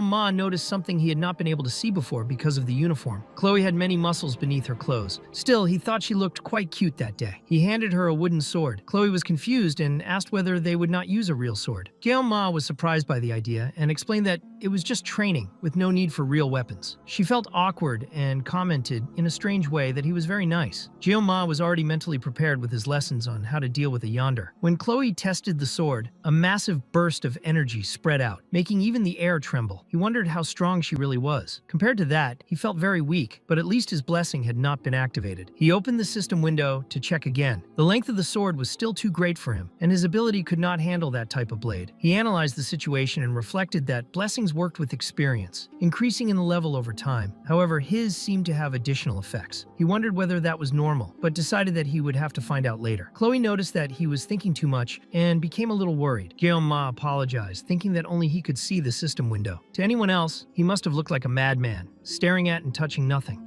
Ma earnestly asked Chloe to take it easy, explaining that it was his first time truly practicing. She agreed and said that she would go easy on him. After that, he asked if they could finally begin the training. As he took his stance, Ma thought that in his past life, everything he had learned came from practical experience. For him, seeing was not enough. It was necessary to feel. To truly master something, it was not enough to give only part of oneself. One had to be willing to sacrifice everything. That mindset explained why he had adapted so well to the academy. It came from training that had begun back in his youth. As Chloe prepared herself, Ma noticed that his hands were sweating and that his posture felt strange. Even so, he remembered that the final strike always needed to reach the opponent. In the next instant, Chloe advanced without any ceremony. The attack came far too fast. She almost struck his neck, and Ma only managed to dodge with great difficulty. He thought that she had said she would take it easy. When Chloe changed her grip, Ma could barely keep his sword raised. His body trembled from the effort. He believed that he had finally adjusted to the correct posture, but at that very moment, Chloe had already jumped and was above him. She was still extremely fast. Even so, he wondered why she had retreated moments earlier. The swords collided. The force of Chloe's strike was so great that it cracked Ma's training sword. She continued attacking without pause, strike after strike, each impact heavier than the last. Ma felt that he was at his limit. He needed an opening, any chance to counterattack. Before that could happen, his sword split completely in half. At that moment, Chloe seemed to return a little to normal and apologized. She said that she had tried to be as gentle as possible, but ended up breaking his sword. Ma remained motionless. Chloe found that reaction strange and tried to understand what was happening. Then she realized it and was shocked. The sword had broken, becoming shorter, and that had activated the blessing of the sword god. The system warned that the weapon had been damaged and that Ma's humanity level was dropping. The blessing of the sword god was forcibly activated. Next, the system informed him that this was happening due to an error, and that the force suppressor had adjusted the target's personality. In this case, Ma. Suddenly, his perception changed completely. He found himself inside a simulation of his past life and wondered why he was back in the kitchen. On the cutting board, there was a fish waiting to be sliced. He began choosing a tool. A cleaver would not work because it was inappropriate and would generate an error. A katana made even less sense. He would not cut a fish with that. Then he found the perfect weapon, a sashimi knife. It felt strange, but he accepted it. He began slicing the fish, letting everything happen as it should. His movements were precise and mechanical, as if he were a puppet being controlled. The system warned that the protagonist's personality had been altered to malignant. Outside, Chloe asked if he was all right. Ma, however, moved stiffly, almost like a zombie. Suddenly, he lunged at her at extremely high speed. Chloe barely managed to block the attack, but the force was so great that she stumbled. Ma sent her flying, making her crash into the wall and spit blood. Chloe realized that he was completely different from before. When he tried to drive the sword into her, she managed to dodge by instinct. Ma was totally out of control. A single attack was enough to leave her almost unable to move. She did not understand what had happened, only that something was very wrong. She tried to end the training and asked him to stop, but she did not realize that Ma was no longer listening. He advanced again, and Chloe felt that she would not be able to dodge that attack. Desperate, she begged him to come to his senses and shouted his name. At that moment, Ma returned to the simulation and questioned what was happening. He realized that the fish he was trying to cut was alive. That fish represented Chloe, who was shouting his name. Confused, he wondered why the fish was screaming Ma. Then he saw his reflection on the blade of the knife. He understood. Now he was King Ma. Still not knowing where he was, the simulation shattered. He found himself facing Chloe, injured, begging him to stop. At the last instant, Ma threw the sword away before striking her. Chloe then realized that he had finally regained his senses. Chloe said that it would be better to stop for that day and asked if Ma was all right. He simply thanked her for the training and left without saying anything else. Sometime later, Chloe walked alone, trying to understand what had happened. The sensation she had felt was the same as when Ma killed the two brothers during the entrance ceremony. That showed his real capabilities. He was strangely powerful. Chloe knew that what he had used had not been a technique, but pure instinct. Even unconsciously, he had activated his blessing. She had not even been able to fight on equal footing. He had completely dominated her, using only half of a wooden sword. She had always known that Ma was strong, but she had never imagined it was at that level. At that moment, someone called out to her. They said that she looked happy that day. It was Nox Aditor from the Aditori family, a second-year student of the Tiger class. Chloe immediately recognized her older brother. Nox asked whether she had entered the academy to get involved with someone ordinary, but Chloe asked him not to talk about Ma that way. Nox then commented that he now knew his name and said that he would keep an eye on this Ma. Chloe turned and stated that if everyone from the Aditori family came, no one would be able to kill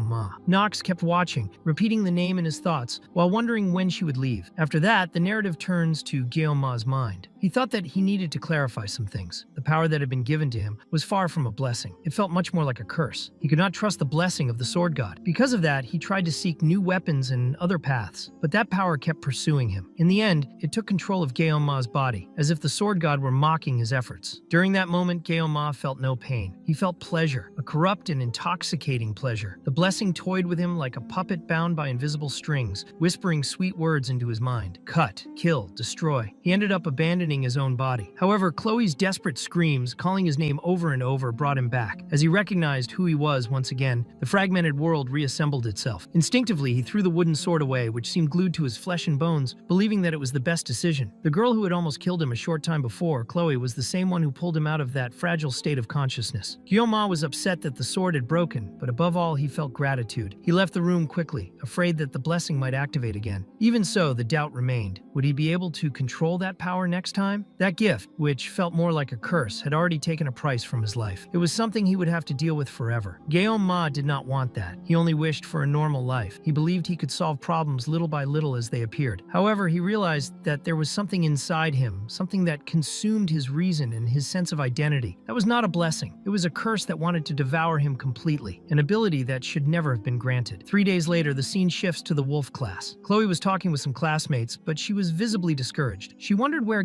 Ma was. She could not contact him since she did not have his number or any other means of communication. She regretted not having asked before. She even went to his dormitory and knocked on the door, but only heard groans of pain in response. Afraid that he might hate her if she insisted, she decided to leave. Even so, Chloe began to observe him from afar. Whenever Ma was lost in thought, with his chin resting on his hand, she watched him in silence. She did not even know how many times she had secretly stared at him in a single day. She was very careful when speaking to him, so as not to seem bothersome. At first, she believed she had fallen in love because he had risked his life for her, but maybe that was just an excuse. The truth was that she missed him deeply. The next morning, the day was very cloudy. The professor entered the classroom irritated, telling everyone to be quiet and asking whether they had entered that prestigious school just to cause trouble. Because of the rain, training was canceled, and the class would stay indoors. Even so, the professor showed concern about Ma, who had not appeared in the last few days. Still, he believed that his favorite student must have had a good reason for that. The professor decided to wait patiently, like a good educator, until someone opened the classroom door. He was surprised to see someone entering so late and already began to complain, clearly irritated. However, he stopped his scolding when he realized that it was Ma. The professor immediately noticed his empty gaze. There was no life at all in his eyes. Chloe stood up, worried when she saw him, but Ma simply apologized apologized for being late. The professor replied that it was fine and asked him to just sit in his seat. The other students began to whisper, wondering if Gyeoma had always had that strange aura. For a special admission student, he seemed far too frightening. The atmosphere in the classroom became heavy and uncomfortable. During the break, the students went out to eat, and Chloe went to talk to Gyeoma. She asked if he was all right and what had happened. Gyeoma replied that it was nothing serious. Chloe insisted, saying that he had missed several days and that she had been worried, asking if it had been because of the duel between them. Gyeoma explained that he had only gotten a little sick and thanked her for her concern. Chloe looked visibly embarrassed and said that if that was all, she was very relieved. Inside, Gyeoma knew that she did not fully believe that explanation, and that was fair. Over the last 3 days, he had gone through something similar to extreme withdrawal symptoms, becoming mentally exhausted. He could barely get out of bed to eat. He spent his days lying down, praying for the convulsions to stop. The pain was far worse than anything he had ever felt before, worse even than the price of using a broken weapon. When he looked at himself in the mirror, his appearance seemed the same at first glance, but his face was more sunken and some strands of hair had turned white. That had been the punishment of a god. Gyeoma realized that Chloe seemed to feel guilty about it. Considering everything that had happened, that made sense, but he decided to leave the matter behind. Then Gyeoma suggested remembering the dinner that Chloe had mentioned before, asking if the invitation was still valid. Chloe became extremely embarrassed and asked if he really wanted to have dinner with her. Gyeoma confirmed, saying that he wanted to try her cooking. Chloe became excited, started jumping with joy, and said that she would do her best. She asked what he would like to eat. Gyeoma replied that he wanted fish again, remembering that the last time he had ended up vomiting everything, and that, besides that, fish was very expensive in that place. Before the conversation could continue,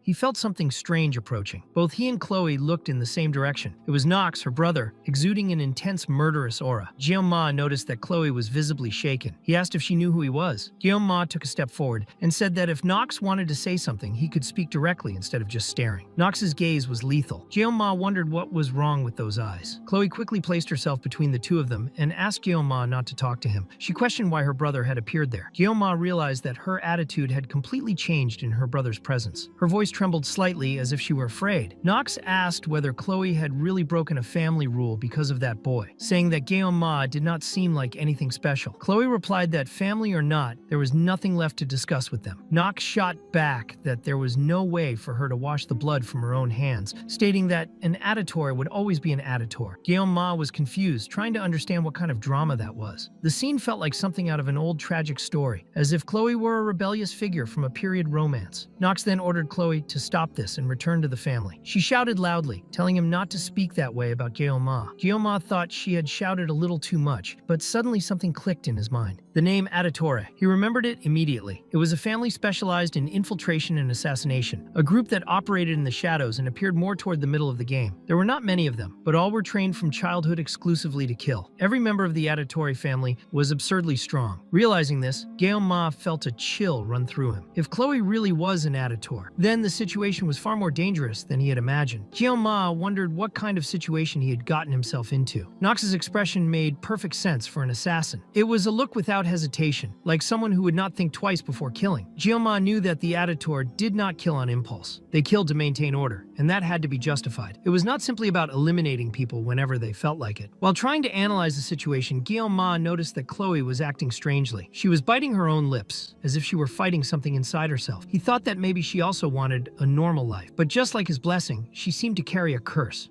that bound her to a path she had not chosen. A life without emotions, shaped from an early age to turn someone into an assassin. Gyeoma thought that was terrible luck. He was not a hero, and he did not even know if he had the right to try to save someone like that. Even so, he wondered what he was doing there, standing still and watching. In the end, he decided to take the first step. He knew he was the kind of person who could not ignore it when he saw someone being crushed by something greater. In his mind, someone who cannot save a single life cannot save the world either. He stepped forward and decided to speak directly to Nox, trying to convey to Chloe that she did not need to worry. Inside, he wondered whether he would be able to save even one single girl. At the same time, he remembered that his own blessing was a curse, but that he also could not pretend it did not exist. He had tried to escape that power and failed. Stories always said that there was no paradise for those who ran from their own problems. He felt that this was true, so instead of running, he decided to walk straight toward the problem. He remembered his own name, Gyeoma, which meant demon sword. With that heavy decision in mind, he told Nox to follow him. He let a dangerous provocation slip out, as if he were saying that he would cut Nox down completely. At the same time, he found it ironic that someone with a name like that was, deep down, the kind of person who ended up using a knife. Meanwhile, in the teacher's room, Guillaume's instructor was restless. He kept thinking about what had happened to the student, because Guillaume's expression had changed completely. Another female teacher approached and asked what was going on. The instructor, clearly irritated, told her not to comment on his baldness, because he was already thinking so much that it felt like he was going to go bald for good. The teacher, on the other hand, drifted into a rant about how he had already been bald before, and then got that specific haircut, and ended up looking presentable. But the conversation was interrupted when the instructor received an urgent call. They informed him that something was happening inside a subspace. The instructor was confused, trying to understand who would have requested a subspace out of nowhere. When they said that the one who had made the request was Guillaume, and that the opponent was Nox Aditure, the instructor was stunned. Before the combat began in the subspace arena, Guillaume spent about 15 minutes reflecting. He even thought that everything would be extremely complex, but in the end, he realized that it all happened far too quickly. The instructor had explained that if he truly needed to do this, all he had to do was act carefully during the process. Guillaume believed he would be fine, since this was not reality, but a subspace. Even so, he knew he could suffer mental damage. Still, that did not matter to him, as long as he emerged victorious. While waiting, Guillaume could hear the crowd eagerly anticipating the fight. He had not imagined that the battle would draw so much attention. The situation was ironic, because he had never wanted to stand out. Yet now he was right at the center of everyone's attention. Everything he had done up to that point began to feel meaningless. Nearby, Chloe was crying and begging him not to do it. Guillaume tried to calm her down, saying that everything would be fine, even though he could tell that she was blaming herself for the situation.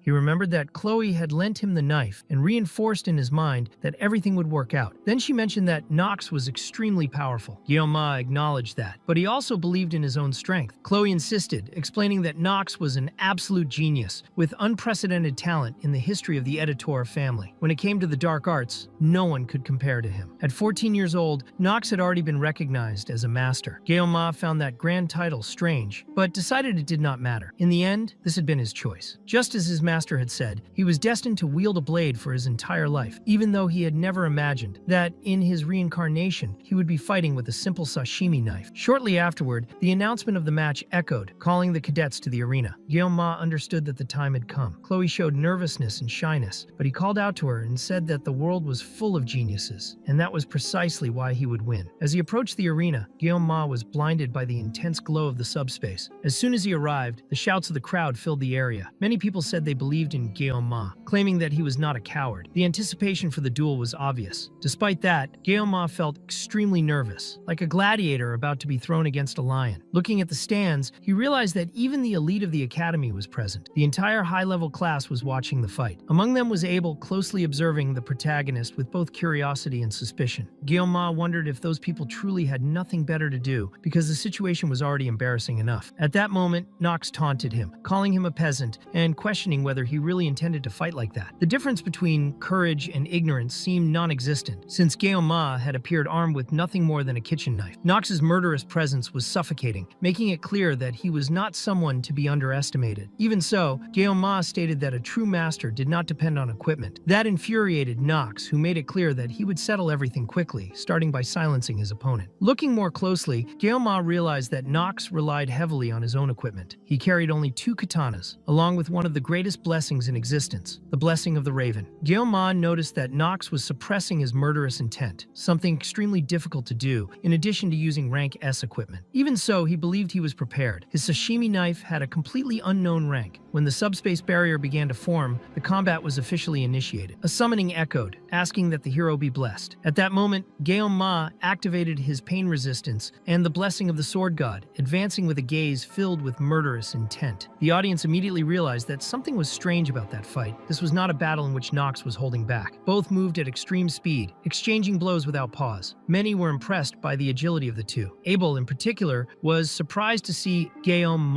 who had always been considered weak, fighting in that manner. Even while using his dark power, Nox could not break through the defense formed by the sashimi knife. In response, he began to shape a dark aura around his own body. Even so, cuts started to appear on the arena floor. Nox decided to test Guillaume's limits and activated the ability of the the three-legged crow, splitting himself into three clones made of darkness. The simultaneous attack struck Guillaume's position, and Nox believed the fight had ended there. However, Guillaume moved with such speed that he emerged completely unharmed, without even a scratch. Nox was unable to understand what had happened. The audience erupted in shock, as something of that level was rarely seen. Many commented in awe at the intensity of the battle. Abel, on the other hand, realized that only those with truly sharp eyes could see what was really happening. Up to that point, all the attacks had come from Nox. Guillaume had only blocked and evaded. Because of that, Abel began to wonder whether he truly intended to fight seriously or if he was still just waiting for the right moment. At that moment, Nox trembled with rage. He clearly remembered Chloe's warning when she had said that Guillaume was not normal. Even so, he had used the blessing of the crow believing he would annihilate his opponent in one move, yet Guillaume had dodged with extreme ease, as if it were nothing. Nox began to analyze the situation more carefully and concluded that Guillaume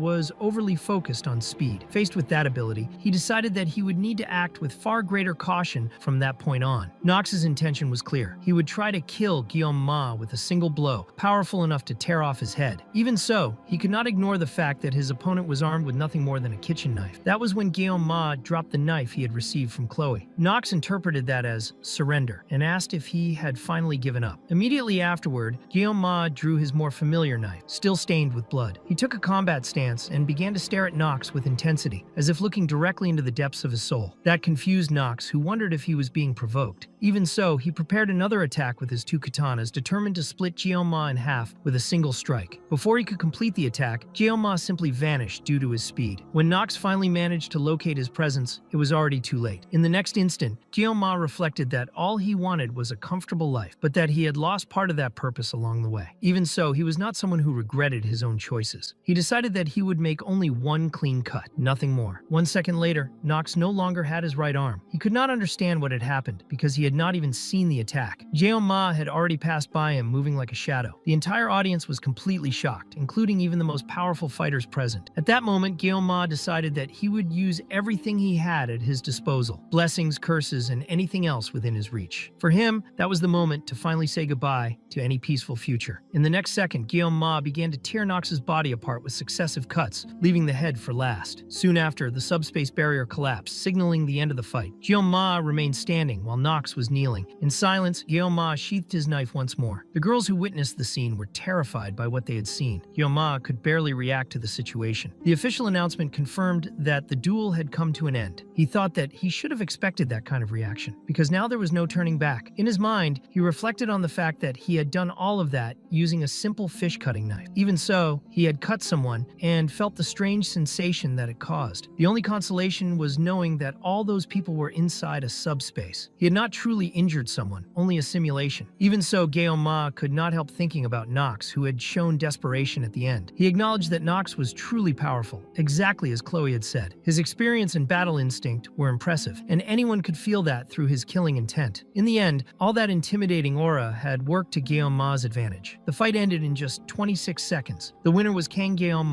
Right after the announcement, the arena was filled with shouts and questions. Everyone was in shock, trying to understand what had just happened. Guillaume thought that this was a serious problem, because he had now become extremely popular. There was nothing else that could be done. This was the path he had chosen, and he decided that he would endure everything with resilience and courage. After that, the academy was flooded with rumors and gossip. Many commented that Nox belonged to the Aditor family, known for producing natural-born assassins, and they could not understand how he had lost to a mere freshman. Meanwhile, Abel was also reflecting on the events. No matter where she went, everyone was talking about Guillaume. What had happened the previous day had been shocking. When Nox's arm was severed, she could hardly believe what she had seen. At that moment, Abel had witnessed incomparable swordsmanship performed using nothing more than kitchen knives. The idea of someone winning a fight of that level with such a simple blade seemed absurd. Then she remembered an important detail. There had been a time when she sat beside Guillaume and wondered who the first-ranked student who remained anonymous had been. At the time, she had concluded that Guillaume seemed far too weak to be that person. Now at last, she understood the truth. Guillaume was the #1 student. That realization left her frustrated. Abel acknowledged that he was truly stronger than she was. Irritated, she stood up, finding the situation unacceptable. Her friend also stood up and asked what was going on. Abel apologized to Rachel, saying that she had had woken her up by accident. Rachel replied that it was no problem at all and asked if everything was fine. Abel said she was just a little anxious, explaining that she had not trained much in the past few days. Rachel studied Abel's face and realized that she was trying to hide something. She insisted that Abel tell her the truth, suggesting simple possibilities like hunger, forgetfulness, or needing to go to the bathroom. Abel denied each one, trying to end the conversation quickly. Rachel then changed her tone and concluded that the reason could only be someone, the boy Abel had been thinking about. The reaction was immediate. Abel trembled, turned red, and lost her composure for a moment, giving away the answer without saying a word. Rachel was amused by that and began to tease her, saying it was impossible for Abel to get that boy out of her head. She tried to guess who it was, first mentioning Leon, the blonde and very handsome boy. Abel's response was negative, and from her expression it was clear that she truly had no interest in him. Then Rachel mentioned Ma, the special student everyone in the academy was talking about. When Abel trembled again, Rachel was certain. She celebrated as if she had won a simple game and decided to act immediately. Without giving Abel time to back out, Rachel pulled her out of the room, saying they were going straight to his class. Abel tried to ask where they were going, but Rachel casually replied that they were heading to Ma's class. When they arrived at Tiger class, the presence of the two caused an immediate impact. The students were stunned to see two top-ranked girls entering as if it were the most normal thing in the world. Many stared, both enchanted and intimidated, as if only a red carpet was missing to complete the scene. Rachel crossed the room without any embarrassment, and to draw attention right away, climbed on top of a desk. She asked loudly where the black-haired boy was, scanning the classroom with her eyes. A student complained, not understanding why she was standing on a desk, and Rachel replied provocatively, asking if she was not pretty enough to do that. Abel was dying of embarrassment, wishing she could disappear. Soon after, Rachel said she had found who she was looking for. The problem was that Ma was next to a girl, and the scene looked far too intimate to an outside observer. The girl was Chloe, who was close to Ma, clearly comfortable with him. Rachel did not care. To her, that only made everything more fun. She walked toward them with confidence, while Chloe, who had been calm, immediately changed her expression, becoming visibly uncomfortable when Rachel approached. Rachel sat down without asking permission and pretended to be surprised, as if she had woken someone up. She kept a provocative, almost seductive tone, and asked if his name was Kang Ma. She said she had seen him before, since she had been in the audience during the fight the day before, and commented that he was more handsome up close. Ma's reaction was immediate internally. His instincts screamed at him to leave because that girl meant trouble. At the same time, Chloe also became alert, not understanding who that stranger was, and grabbed Rachel's hand to pull it away from Ma. The tension rose quickly. Chloe stared at Rachel with a hostility that felt far too real, as if she were ready to kill her on the spot. Chloe's hand went straight to a stiletto, and that made Ma realize that something was about to spiral out of control. He wondered if this was what his instincts had been trying to warn him about, because Chloe was clearly not well. A knife fight inside that classroom would have been disastrous, but Ma recognized that combination of situations, because he had already seen something similar in the game. Before Rachel could push the provocation any further, Abel appeared and interrupted her, demanding to know what she was doing there, since that was not her class. Rachel replied calmly, saying that she had only stopped by to say hello. Then she did something even more irritating, placing her hand on Chloe's head as if she were a child and telling her not to interrupt while the adults were talking. She also commented that it was not safe to play with sharp objects, making it clear that she had noticed the stiletto. The moment Rachel turned her attention back to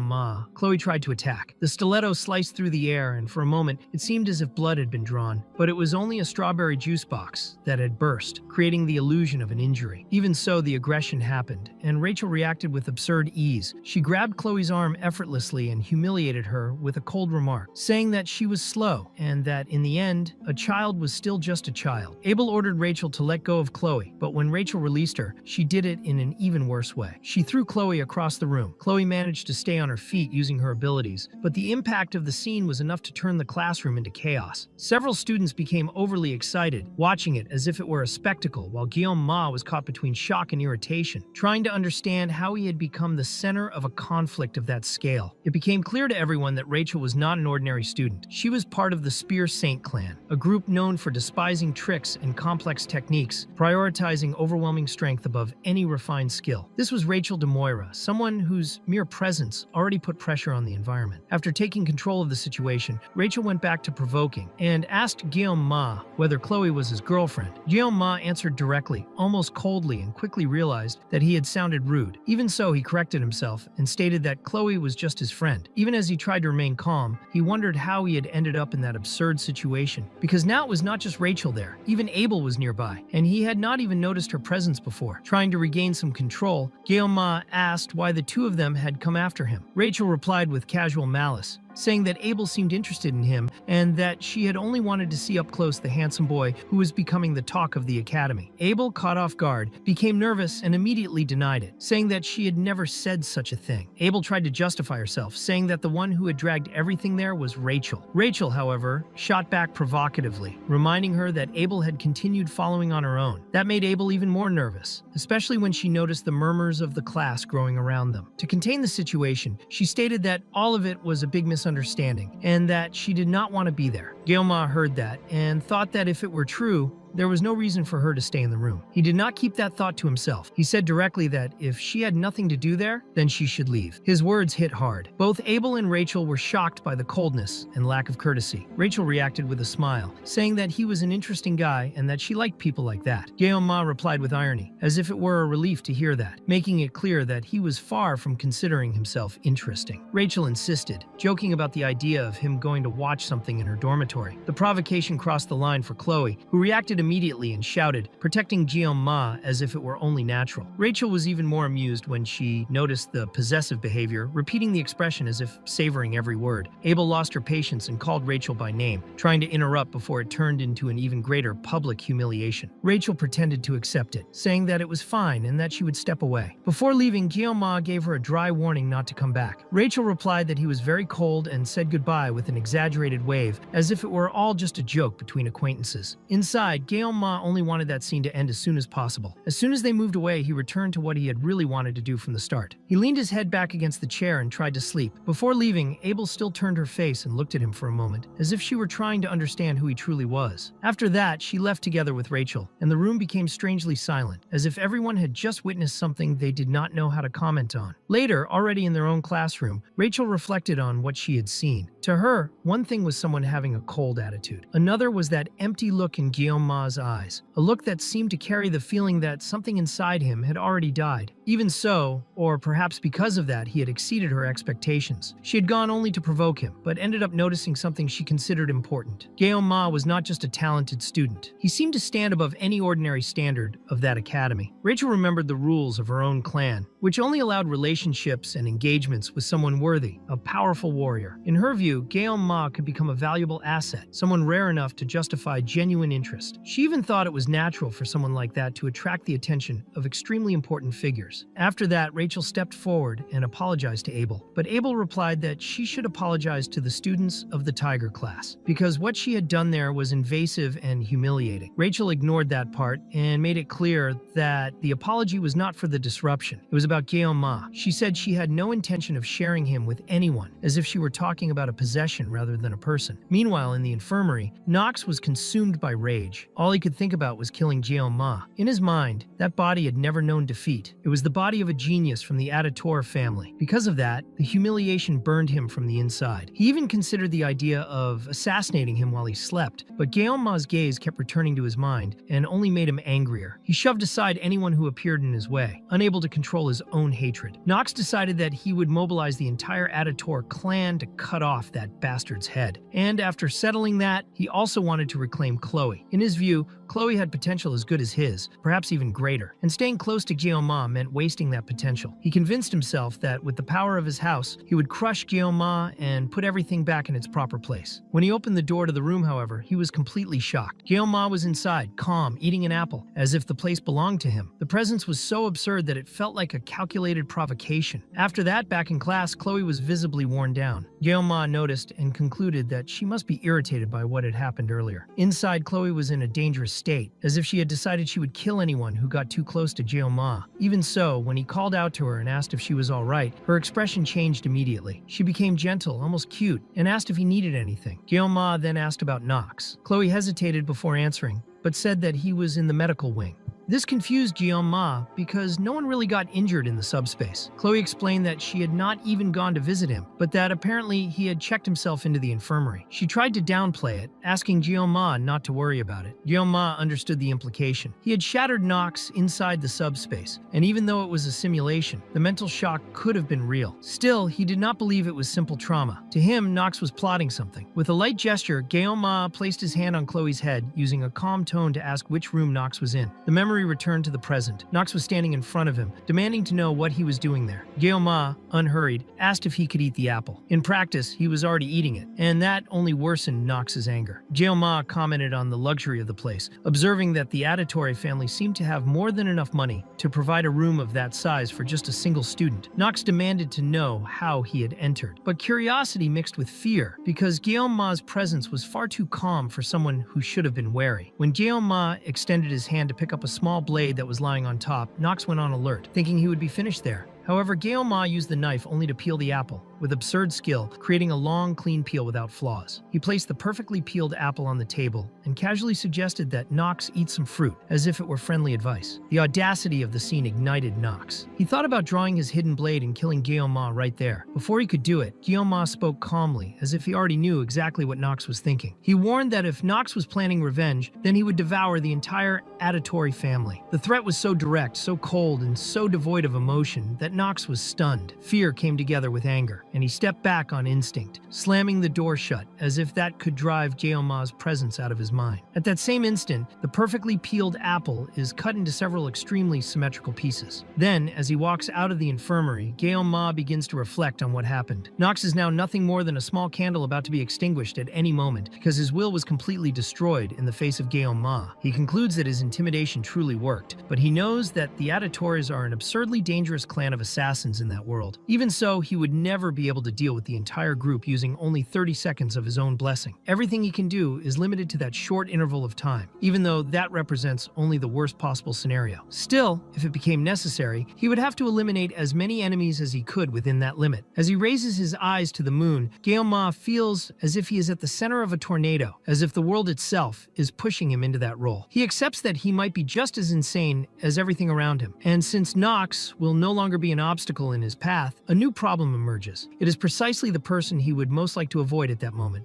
Rachel, the girl who, in the game, approaches the protagonist first and ends up being attacked by Abel. Even so, Guillaume believes he still has some time to think, because above all, he needs to pass the upcoming test. To him, a reward is still a reward, and he needs that specific weapon, Murasame, the sword that would allow him to fight for more than 30 seconds. When he checks the exam date, he realizes that the test is close and will consist of subduing a demonic monster in a group of 5 people, regardless of each participant's class. The school's proposal is to emphasize teamwork. Although individual strength is important, loyalty to one's companions matters even more in this test. Even though it is a somewhat random system, forming a group does not seem so bad. He could even be carried by the other members if necessary. As for the creature they will face, it is a merman, a rank D demonic beast. In the game, it looked extremely disgusting, but seeing it up close, Guillaume realizes that he has worked with fish his entire life and that they are not that unpleasant to look at. He thinks the situation would be completely different if they were sirens, since they are far more powerful. In addition, sirens are not even considered monsters, but rather demonic humans. Compared to those beings, ordinary monsters are nothing more than simple puppies. Fortunately, the students will not need to face any sirens, which means that, for now, they will not have to deal with demonic humans. Guillaume notices that it has already been a month since he arrived there, and that the night feels strangely peaceful. He remembers that 700 years have passed since humans and demons swore an oath of peace. Just as human history was never free of wars, this world also went through countless conflicts, large and small. One example was Vasmon, who half a century ago was the commander of the 6th Legion and claimed that he would revive the commander of the 1st Legion. By crossing the armistice line, he attempted to bring back Surly Khan. At that time, the ones who fought against him were Sieg and Medea. After an entire week of extremely bloody battles, humanity emerged victorious, and the 7 greatest heroes of the nation appeared. However, the sacrifices were enormous. Even so, none of the factions wanted to escalate the conflict any further, neither humans nor demons. While playing the game, the protagonist even questioned how someone could be called the strongest of humanity after defeating only the commander of the 6th Legion. Still, since then, peace has been maintained. Guillaume begins to wonder whether that can truly be called peace. The more he thinks about the commander of the 1st Legion, who is sealed rather than dead, the more anxious he becomes. He knows that in 3 years, the second human demonic war will begin, and that the Demon King himself will be involved. Even so, he concludes that thinking thinking about it now will change nothing. He needs to focus on the mid-year exams, because worrying about such a distant future will not help him at all, even though it is extremely irritating to ignore it. He realizes that he needs to find a team for the test, but he does not have many friends. Still, he acknowledges that at the moment he is one of the most famous students at the academy, which can be used as an advantage to form a group. He also understands that living completely out of the spotlight for 3 years is impossible. Because of that, he decides that the best path is to put together a strong group for the mid-year exam. He knows that he cannot lead a completely peaceful life, but he can still seek a comfortable existence,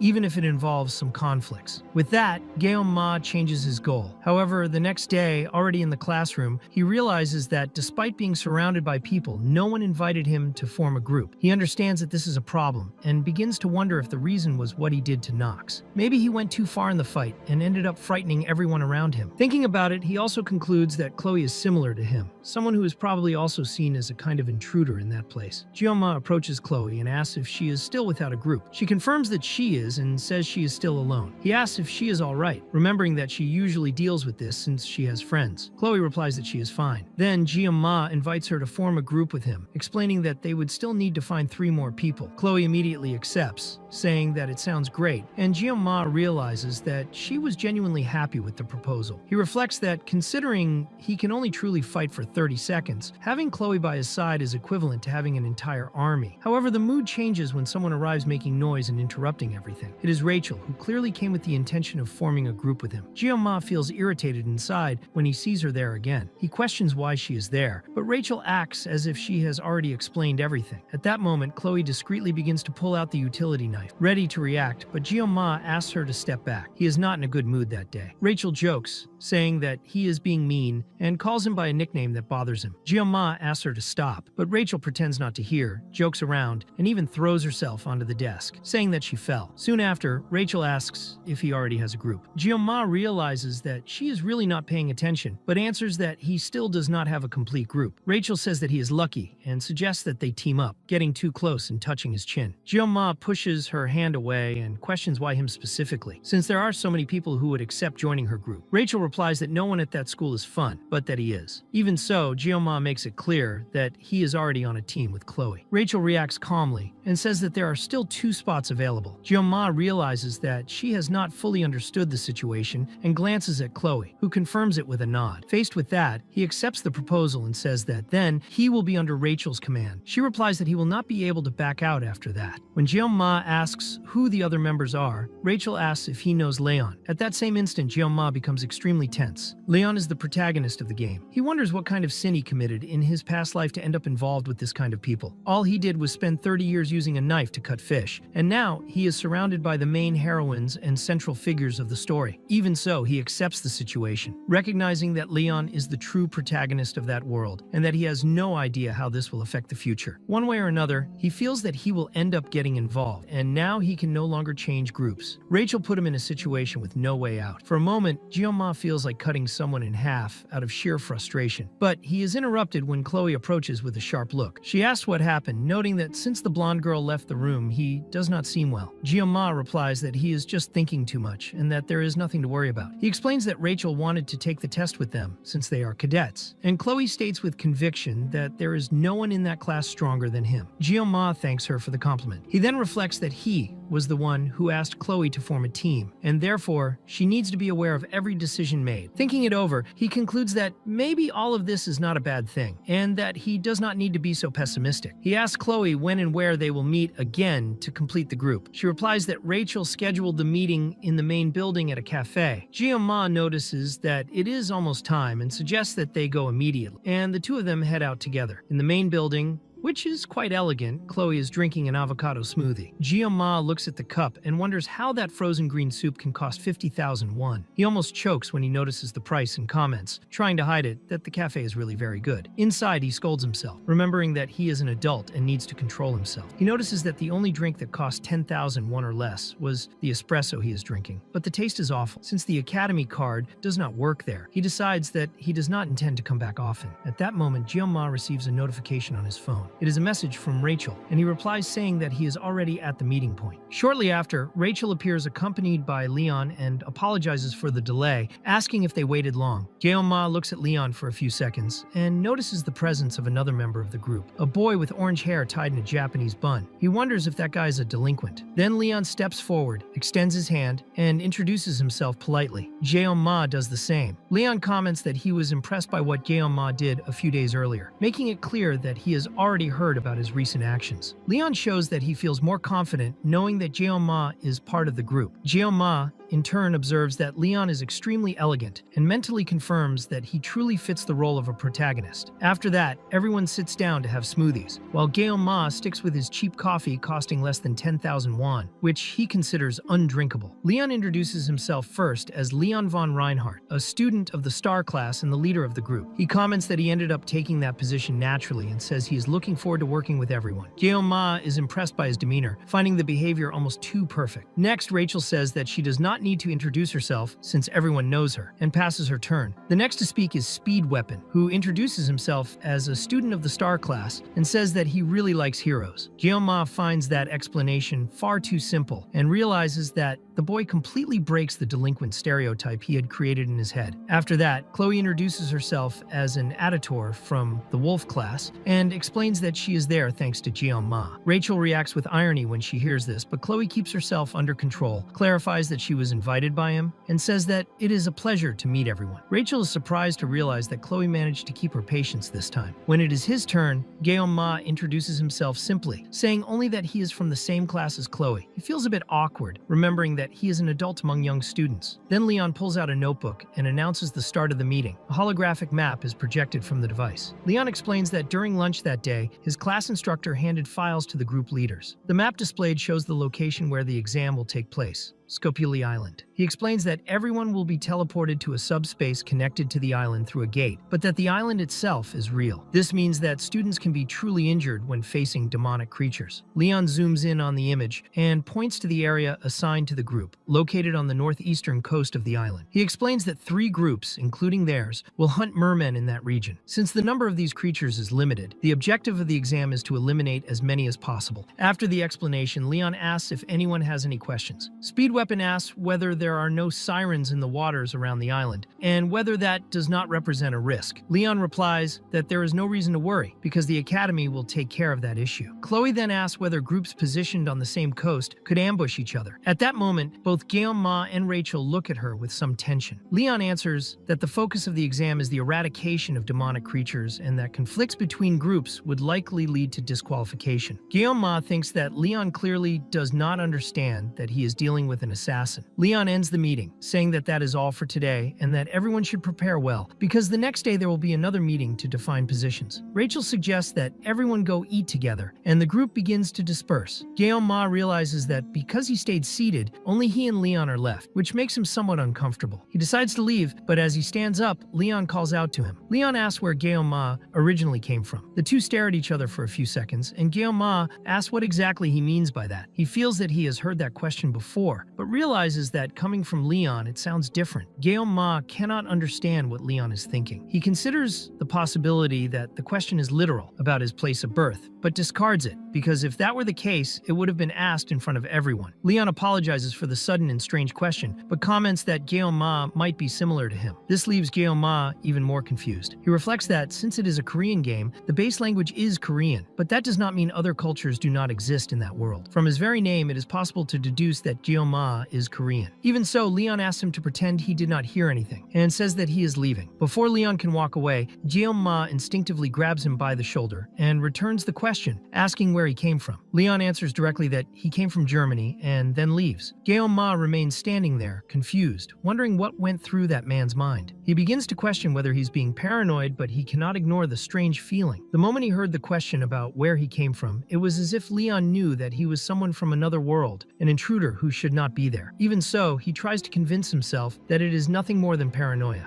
Ma thinks that because Leon is the protagonist of the game, he might be able to sense that kind of thing. With the knife right in front of him, he remembers that while the blessing of the sword god is active, his senses become strangely amplified. Determined to test this, he activates the blessing at that moment. Suddenly, a sentence appears directly in his mind, stating that Leon's existence belongs to that world. Ma focuses again, keeps the blessing active, and hears the same voice once more. He realizes that it gives him an intense migraine, a pain that seems to go beyond even the limits of the blessing itself. Even so, he has no doubts that the Leon he met that day is exactly the same Leon from the game, because no one could replicate that presence with such perfection. He wonders whether Leon really wanted to know which country he came from. Still, he remembers that Leon said the two of them were similar. For a moment, Ma thinks about looking for answers in a kind of wiki of that world, but quickly concludes that there would be no relevant information about Leon there. He sighs and accepts that he will now have to get involved with him. If anything strange happens, he knows that he can seek help from Medea, who seemed eager to meet the protagonist again. Even so, Ma decides to think calmly, finding it curious that he can remain so composed in the face of that situation. Next, he checks the system and analyzes all of his blessings. He realizes that the progress is slow but steady. His mental strength and his armament remain the same, but his physical strength and fortitude have increased thanks to intense training. He concludes that his armament will only truly evolve when he obtains Murasam, but he notices that his assimilation has grown significantly. That seems to indicate that something will be unlocked soon. He wonders if this is related to the numerous battles he has taken part in, including confrontations against brothers and sisters of the Auditory clan. This lack of understanding about his own body and powers leaves him deeply frustrated. At the exact moment that thought crosses his mind, the system manifests with a new message. He has reached a certain level of blessing activations, and automatic adjustments will be carried out. Ma is confused and surprised when he discovers that the duration of the pain blessing has increased from 30 to 40 seconds. He is genuinely impressed, because that represents enormous progress. The system informs him that his efforts have paid off, and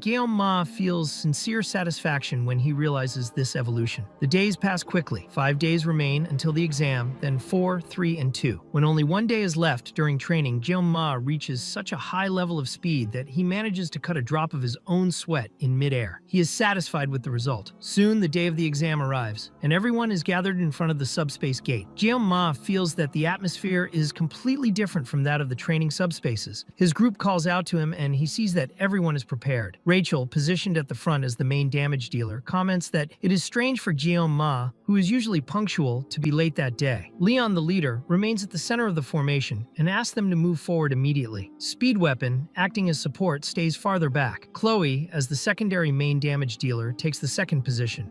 Ma assumes the rear and apologizes for the slight delay. Looking more closely, he notices each person's equipment. Rachel carries a rank S weapon, as does Leon. Speed Weapon, however, holds something unexpected, a flute. Noticing Ma's gaze, Speed Weapon asks about the reason for his curiosity. Rachel whispers that the equipment is actually a rank S armament, focused on healing and support, something absurdly difficult to obtain. Even if someone invested all possible money into the game, it would be extremely rare to get something like that, and its simple appearance helps deceive those who are unfamiliar with it. Ma looks at the item more closely and comments that it is impressive, which makes Speed Weapon ask him to step back. Soon after, the Academy officially announces the start of the mid-year examinations of the year 2034. A professor comments that everyone seems well prepared and reminds them that even if some already know the rules, at that moment they are not heroes, but merely cadets. He warns them not to risk their lives in pursuit of more credit, and reinforces that in case of serious injuries, the institution can be contacted immediately. Leon notes that it is almost time and asks everyone to get ready, saying that there is no reason to be nervous, and that all they need to do is give their best. Ma feels that everything is finally beginning, but he notices that Chloe seems a little uneasy. He asks if she's alright. Chloe replies that feeling anxious is normal in a situation like that, and comments that she remembered there are many sirens on that island. Ma tries to reassure her, saying that the instructors have already checked everything, and that there is no reason to worry. Even so, Ma thinks that in Cilicia, where Chloe came from, sirens were frequently sighted and caused a lot of damage in the past. Although they are currently creatures rarely seen outside of dungeons, the fact that those rumors still persist suggests that the conditions of that place may never have been fully clarified. The professor orders everyone to enter, informing them that the subspace is already active. Ma makes a small encouraging gesture toward Chloe and asks them to move forward. Chloe is visibly embarrassed, but she thinks that he's right. She decides not to worry because Ma is by her side and believes that everything will be fine. Suddenly, everything everything goes dark. Ma begins calling out to her repeatedly, and in the next instant, Chloe awakens. She realizes that she must have fainted for a brief moment and wonders what happened, questioning why she lost her concentration. There is turmoil all around, as it seems that an error occurred at the subspace gate. Some people call for an instructor, and it soon becomes clear that someone is seriously injured. At that very moment, everyone comes face to face with a siren. Before the creature appeared, everyone had arrived feeling sick, vomiting because of the dizziness caused by the transition. Ma, however, remains completely stable. Leon finds this strange and notes that he seems fine, and Ma explains that he usually does not feel dizzy or nauseous. Shortly after, a merman appears in front of them. Ma finds it strange that there is already one there and realizes that it is much smaller than he imagined. He feels a bit ridiculous wielding only a sashimi knife to hunt that creature, especially while staying in the rear of the team. Leon explains that they will encounter adult mermen when they reach the designated area, and that the one who passed by them does not count for points. The group then moves in the direction Chloe is investigating. As they advance through the undergrowth, Leon warns them to be careful, as he believes they have reached the correct location. Suddenly, Chloe appears out of nowhere and lands right in front of them. Ma asks if she was really moving through the trees, and she confirms it, explaining that it is a more discreet method. Leon asks what she managed to identify, and Chloe reports that there is a cave about 500 meters away. Sometime later, the group reaches the cave. Inside it, there are dozens of mermen gathered around a single bonfire. Rachel estimates that there are between 50 and 60 creatures. Ma realizes that the situation is extremely tempting, because defeating so many enemies at once would practically guarantee first place. Even so, he considers the risks, since if something went wrong, it would not be possible to contact an instructor due to the lack of communication. The decision between playing it safe or betting on high risk and high reward falls to Leon. He remembers the previous meetings, in which it was decided that Chloe would act as the executioner, and that Speed Weapon would be responsible for healing the group. Ma is surprised to confirm that Speed Weapon is truly a healer, but he explains that saving others is a basic principle of heroes. Leon then defines Ma's role, placing him in the rear for surprise attacks, while he himself leads the group from the center and makes all strategic decisions. When Rachel asks what her role will be, Ma realizes that Leon has already made his decision. Leon orders Rachel to advance. She grips her power-imbued spear and throws it straight into the cave, destroying the bonfire. At the moment the mermen turn in confusion, Rachel is already charging forward, crushing them without mercy. She retrieves the spear and begins a true slaughter. Everything happens exactly as Leon had predicted, as Rachel destroys everything in her path with ease. Speed Weapon immediately activates his artifact to bless the entire group. The sound of the flute irritates the creatures, but in reality they flee in desperation from Rachel, who continues killing without stopping. She thanks him for the blessing and counts 25 enemies defeated, leaving the group impressed. Next, Chloe activates her blessing, the feline blessing. With a single slash, she eliminates 8 mermen at once. When 2 more try to ambush her, she tears them apart without difficulty, reducing them to pieces. Chloe and Rachel advance in the same direction, eliminating everything they encounter. Ma notices something strange. They do not slow down, and that way, they seem about to collide with each other. He wonders if it is intentional. It becomes clear that neither of them cares about the possibility of crashing into the other. At that moment, a much larger and stronger merman than the others appears and tries to attack them, but neither of them shows any concern. At the last instant, instead of hitting each other, both redirect their attacks toward the larger creature. Rachel comments that the enemy is actually fast, while Chloe claims that she was the one who killed it. Rachel argues back, and Chloe provokes her with a nickname, making Ma feel immense relief. He truly believed that something terrible was about to happen. Meanwhile, Leon eliminates a few enemies that appear around them, and observes that Ma seems especially worried about those two, noticing that his attention is completely focused on Rachel and Chloe's uncontrolled advance. Ma confirms that everything is fine, and realizes that in the end he had worried for nothing. The group manages to eliminate the 60 mermen that were there, bringing the confrontation to an end. Leon reinforces the importance of trusting one's teammates, and with the mission seemingly completed, everyone prepares to leave the area.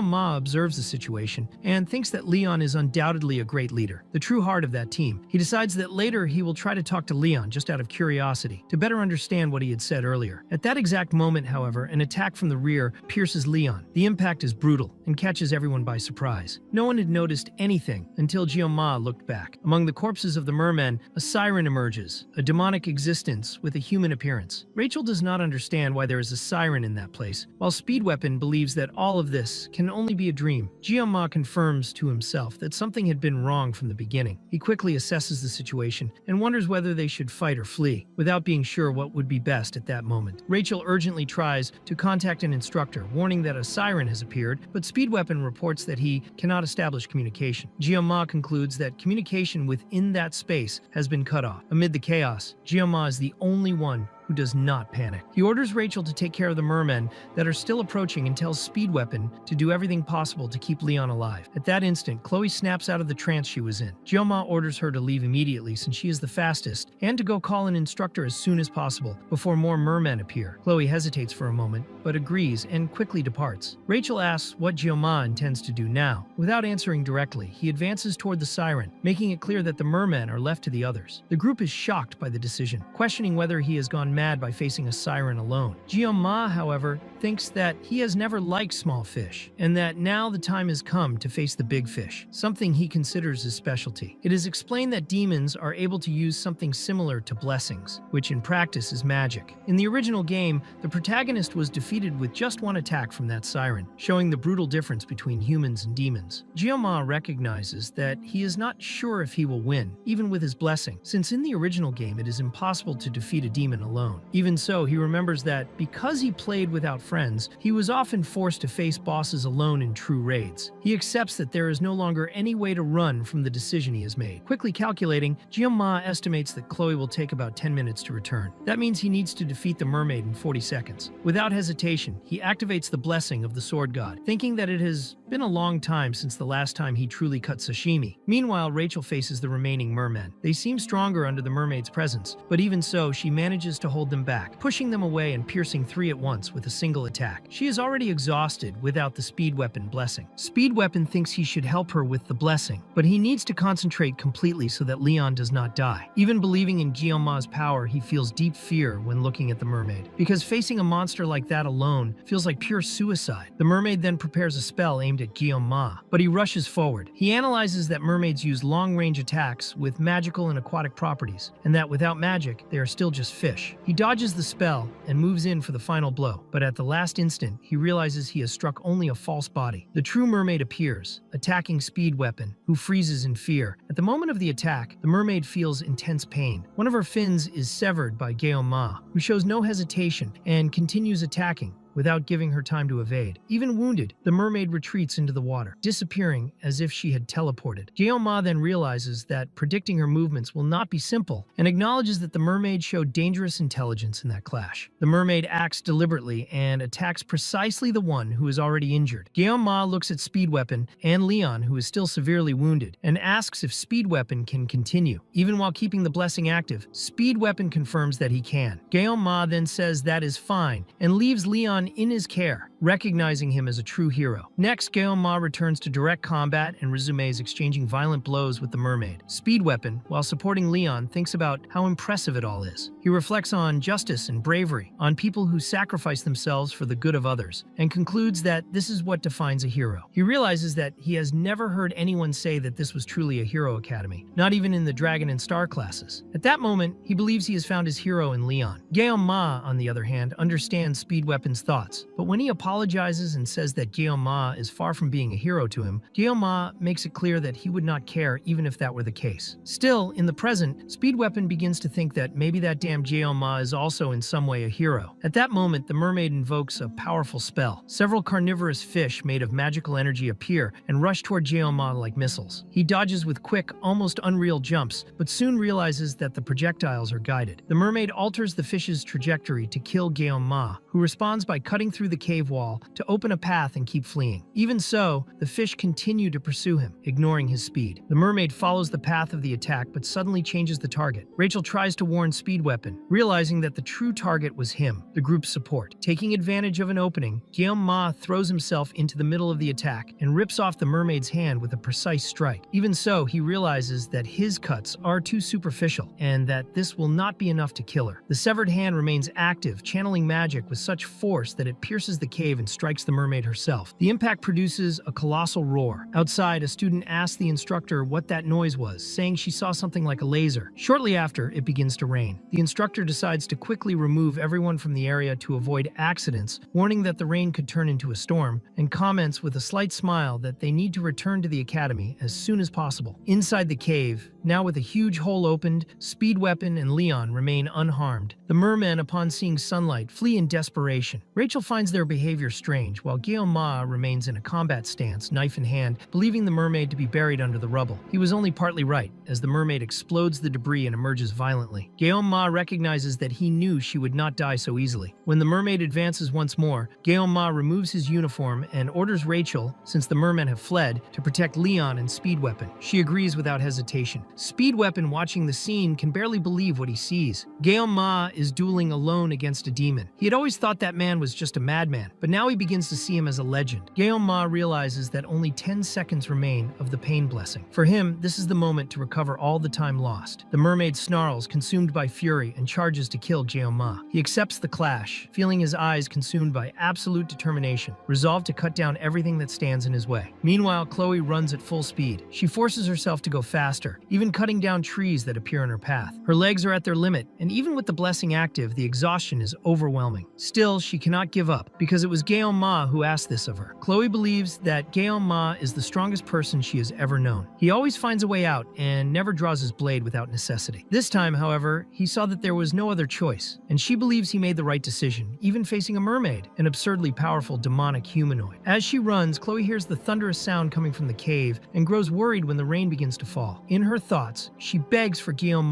to survive. In her desperate sprint, she trips over something and almost falls, but manages to catch herself at the last instant. She cannot fall, she cannot stop. She needs to find someone. Tears stream down her face as she runs, pleading for anyone to help her. Suddenly, Chloe senses nearby presences, but her senses are completely scrambled. What she perceives are not people. It is a mermaid. She reacts instinctively and attacks, but in the next instant, she realizes that it was actually Abel who was there. Abel blocks Chloe's strike, and the two stare at each other for a few moments. Chloe feels relief upon realizing it is just a person and not an ambush. Before losing her strength and fainting, she apologizes. Some people around them grow agitated, asking what is going on and accusing the girl of being crazy, ordering her to get up immediately. Abel, however, intervenes and says that she knows that girl. Collapsed on the ground, exhausted, Chloe asks for help with difficulty and warns that Guillaume is in danger. Abel is surprised and wonders how that is possible. At the same time, Speed Weapon reflects that he may never again witness something as absurd as what is before his eyes. He watches Guillaume, who looks like a swordsman holding a live fish, as if about to prepare sushi sashimi. To his eyes, Guillaume is exterminating a demonic humanoid, a true demonoid, and the scene is far too impressive to be forgotten. He knows this will be etched into his memory for the rest of his life, because this is not a subspace duel, but real life. Even under extreme pressure, Guillaume continues to dodge and counterattack every assault from the mermaid. At a decisive moment, he turns her tail into a series of small, precise cuts, as if he were truly preparing sashimi. Speed Weapon even thinks it is almost beautiful, given how clean the strikes are. He and Rachel cannot even react to the speed and precision. Even Rachel, a descendant of an extremely powerful clan, is left stunned, not knowing how to respond. For an instant, Speed Weapon is distracted, and Rachel warns him of a new attack. She pushes him out of the way and saves him, calling out to him and telling him to wake up. Soon after, both see the trail of destruction left by the attack. Speed Weapon realizes that he has completely lost himself in the unreality of that scene, feeling as if even the surrounding environment had changed. He thinks that a blade made to cut fish facing magic is not a fair duel, and concludes that if Guillaume used magic, the mermaid would already be dead. Exhausted but still standing, Guillaume continues holding his knife and facing the mermaid, who, despite being gravely wounded, remains alive. She then invokes her power in sync with the rain, using water as her attribute and firing liquid projectiles at him. Guillaume runs along the cave walls, dodging and counterattacking with his knife. During the clash, the blade becomes riddled with holes, yet he still manages to cut the mermaid in half. In what appear to be her final moments, the mermaid looks at Guillaume with hatred and despair. She screams as a last resort, perhaps driven by fury or fear of death. However, when Guillaume delivers the final strike, he realizes that she used a merman as a shield. Exploiting this opening, the mermaid devours part of her own body, a magical crystal, and after swallowing it, releases a devastating power from her mouth. Everyone panics, believing that Guillaume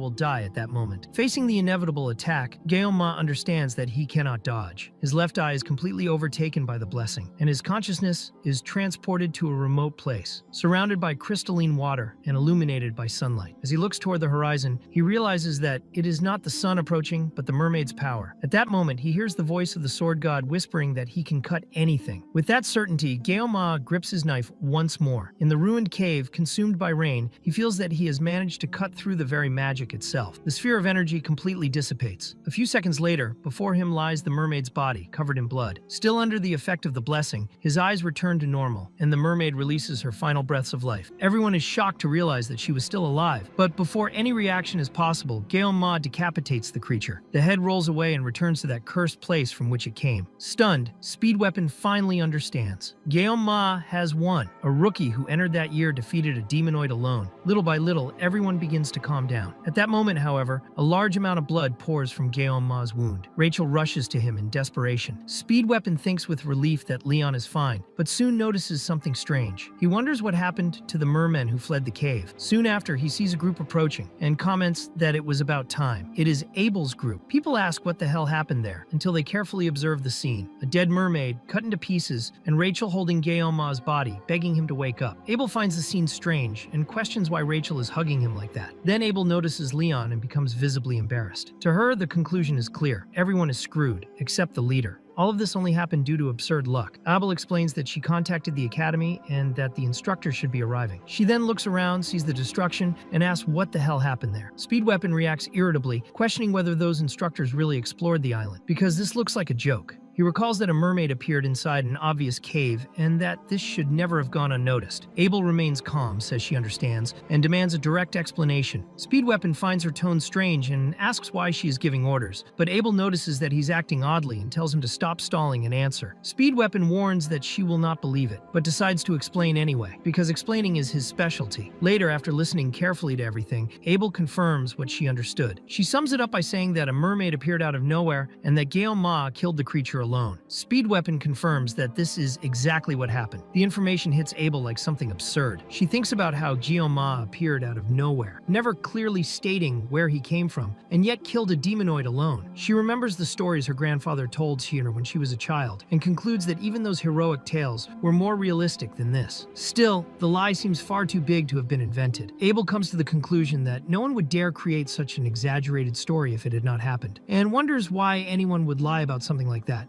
She also thinks about her own lineage. As a descendant of heroic roots tied to Baler Joachim and the disciple Aaron Nibelung, she received a special position and carries a blood heritage that allows her talents to flourish. Even with this advantage, and with all the effort she put in, there is still that boy, Kang Guillaume, whose difference in power is so ridiculous that it seems impossible to measure. Abel realizes that she has already felt too much toward him, between fear and admiration, and at the same time cannot hide a bitter envy. While the treatment continues, Abel asks her companion to try to heal Guillaume. Even while being treated, Rachel remains visibly worried about him. Abel watches the scene and dwells on the fact that Guillaume, the same age as her, came to the brink of death and still defeated a demonoid alone. After that, Speed Weapon returns to the topic of the instructors and asks whether Abel really contacted the academy. He suggests that, for now, it would be better not to reveal the details of what happened. Abel wants to know why. Speed Weapon recalls that the instructors claim to have checked the island beforehand and points out that this makes everything even more suspicious. He notes that the cave is extremely easy to find and yet was not explored. He admits that it is only a guess, but says that it seems like someone did this on purpose. Leon joins the conversation and asks whether Speed Weapon is suggesting sabotage from within the academy, perhaps an infiltrator connected to a demonic clan. Speed Weapon tenses up and avoids stating it outright, but admits that the possibility exists. Abel agrees that the cave is conspicuous and that novices would certainly come there. She also understands that if it had not been for Guillaume, everyone would have died. The situation raises a question that troubles Abel. Why did this happen now? She remembers that there have been no direct conflicts between humans and demons for hundreds of years, and that demons have never dared to touch cadets of that academy. To her, it almost feels like a ready-made justification for a new war to begin. Shortly after, Speed Weapon notices the direction of her thoughts and interrupts her, saying that she's going too far. He agrees that it is strange and that there may be a spy, but states that there is not enough proof to turn this into a conclusion. Leon then proposes an immediate decision. He says that at that moment, the group needs to agree on a lie. The reason is simple. If there truly is a spy in the academy, Jeoma would instantly become a target, because he defeated a demonoid alone. Speedweapon agrees and reminds them that considering everything Jeoma did for them, protecting him is the least they can do. Abel suggests that the safest course is for her to speak with her grandfather, the Sword Emperor, before any official report. Back at the academy, in the infirmary wing, Jeoma wakes up once again in that place he already knows well. He looks around and thinks of a hospital again. He looks at his own hand and realizes that he is alive. Then he recalls the moment when he almost died, when the mermaid used a magical sphere against him, an attack impossible to dodge. Even so, he managed to cut that strike, making a clean straight cut using only the sashimi knife. The magic had been split in half cleanly, as if it were just water. Jeoma tries to understand what that sensation was. During the blessing, he felt impossible things. But at the same time, he felt as if he truly could do it, as if his body and mind had surpassed a limiticia limit. He then opens the system and checks his blessings. Looking closely, he notices that his mental fortitude increased by 1 point. He concludes that this must have happened because he did not panic, even in the presence of a mermaid. Next, he notices another detail and finally understands what changed. His assimilation reached 6.8 and was about to reach 7.2, which would unlock something new. He connects the dots and believes that the straight line cut that split the mermaid's magic during combat was precisely what he managed to unlock at that instant. Shortly after, Medea appears and hugs Jeoma tightly. Overcome by anxiety and relief, she shows desperation as she recalls what happened and insists that everyone had checked that area because there should not have been any creature of that kind there. Jeoma tries to calm her, asking her to stop because he is still weakened. Medea realizes the excess and steps back, apologizing and remembering that he can barely breathe. Even so, she admits that she was too happy to see him alive and that for a moment she almost forgot the reason she came. Then Medea begins to search for something in her dimensional bag. Jeoma is impressed when he realizes that she possesses an item of that level. Next, Medea takes out the reward he had earned and hands him the sword Murasama.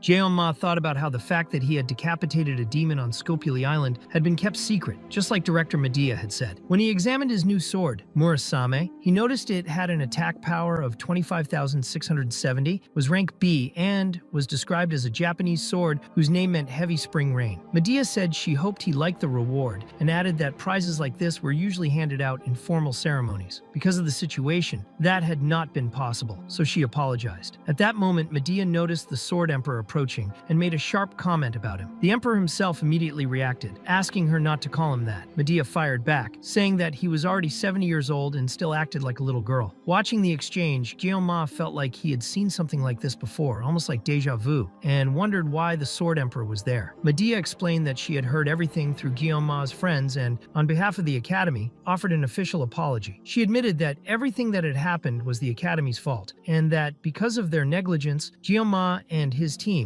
along with almost everyone on the island, had nearly lost their lives. Because of the incident, she swore on her honor as director that the whole truth would be revealed. The Sword Emperor added that Jeoma had saved all the cadets who were there. Jeoma simply said that he had only done what he could. Medea said the achievement was extraordinary, but until the truth came out, it would be better to keep everything secret. She acknowledged how ironic that sounded coming from the Academy director, but explained that it was an internal matter. She also apologized for not being able to reward him properly. Jeoma replied that it was fine. Medea then commented that he did not act like someone his age, but more like an old man trapped in a child's body. Later, as they walked together, Medea said she had been thinking about the past and asked if Siegfried remembered the first day they met after he entered the school. Back then, he had been lying on a bench in the garden, and when she told him to leave, he struck his own sword. Neither of them remembered exactly what had been said that day, but Medea said it felt like it had been yesterday, even though 60 years had already passed. Time really did fly. She added that this was not even a tenth of the Academy's history. Even when the two of them enrolled, the institution was already ancient. The depth of its history was overwhelming. Despite ups and downs, the Academy had cared for and protected its cadets for 700 years. But as her thoughts reached that point, Medea began channeling a huge amount of power, clearly driven by anger. She recalled that before the midterm exam, they had received reports from the instructors after the preliminary inspection of the island. Although rare, Scopuli was known for siren sightings, which was why they always took extreme precautions. Even so, something had gone wrong. Sieg, the the Sword Emperor, told her to calm down. Medea admitted that she had lost her temper and said it was fine. Still, Sieg remained worried, especially after hearing how incredible Guillaume Ma had been, defeating a siren on his own. Sieg began to think about the boy. To him, the idea of natural talent had always been dangerous. Many people once praised as the best of their generation vanished like meteors, burning bright for a moment before disappearing. The title of genius was thrown around carelessly by families obsessed with fame whenever their children showed even a bit of ability. The same had happened to Abel, his granddaughter, who also carried that forbidden label. Even so, if there was someone who truly deserved to be called a genius, it was Guillaume Ma. Sieg wondered how far the boy could go if his experience was shaped to match his talent. If King Guillaume Ma was that person, then the dream he had chased his entire life might finally become reality. For now, he chose to trust the academy. Back in class, Guillaume Ma thought that, as awkward as it sounded, maybe the reason his friends could laugh so easily was because he had defeated the siren. The first thing he did after leaving the hospital was go to the academy forge to strengthen Murasame. Despite its name and status, it was still basically an iron rod, far from the standard of a sword god blessing, which made reinforcement essential. The blacksmith was extremely motivated, and since the academy was celebrating its 700th anniversary, all the work was done for free. Guillaume Ma thought of it as pure luck. At that moment, Chloe showed up leaning on crutches. She asked if Guillaume Ma was okay, and he asked her the same. Chloe explained that she had broken her leg, but thanks to Speed Weapon acting right away, the doctor said she would only need crutches for a week. Even injured, she was still a member of the Auditor. Seeing her like that made Guillaume Ma feel relieved. He also realized that it was not just because of him that everyone survived. It was true that he had defeated the siren, but everyone had done their part. Chloe went to get help, Rachel held back hundreds of enemies, and Speed Weapon kept everyone alive. He even wondered what Leon had done, maybe leading the group. In the end, he decided not to blame him, thinking Leon might have been the first one attacked. At that moment, the instructor walked into the classroom looking visibly nervous and announced that before morning training, he had an important message. He explained that someone would be helping him that day and that he would introduce this person right away. The class was completely shocked when they saw who it was. It was Sieg, the Sword Emperor himself. The instructor was shaking with nerves, and the students were stunned. Guillaume Ma wondered what he was doing there. Meanwhile, far away in another place, a man was being brutally beaten, apparently for failing to do his job properly. Someone wearing an academy uniform was violently beating an old man who was lying on the ground, making it clear that the commander of the 5th Legion was furious. She demanded to know why he could never do his job right, and without waiting for an answer, slapped him hard across the face again. Then she ordered him to apologize one more time, if he had the guts. She asked if it was really that hard to capture a child who was already on the brink of death. To her, it did not matter how impressive or amazing the hero candidate was. Even after using a siren, the plan had failed. The instructor said that all of this was the Elder's fault, and also the Sword Emperor's, for having the nerve to settle inside the academy. The old man tried to apologize again, but stumbled over his words and ended up taking a kick straight to the face. He was furious about being beaten by a mere instructor. The woman complained that her shoe was now dirty with blood and showed clear disgust. Then she mentioned that a siren had been defeated by a first-year student and that, looking at this new generation, they all seemed very talented. The old man explained that it had actually been just one student who defeated the siren alone. The instructor asked if it had been Leon, but he said no, and revealed that it was the top student of that year, Kang Guillaume Ma. Hearing that, the instructor realized this was the special student and commented that things were getting more and more interesting. Back at the academy, physical training was underway. Chloe was sitting off to the side with her crutches, unable to participate. Guillaume Ma thought he would like to be sitting too, but someone shouted that he was slow. It was Siegfried, who asked if his leg was injured. Guillaume Ma said no and wondered why that man was running right next to him. It was the Sword Emperor, Siegfried von Nibelung. He was the heir to the title of the first sword saint,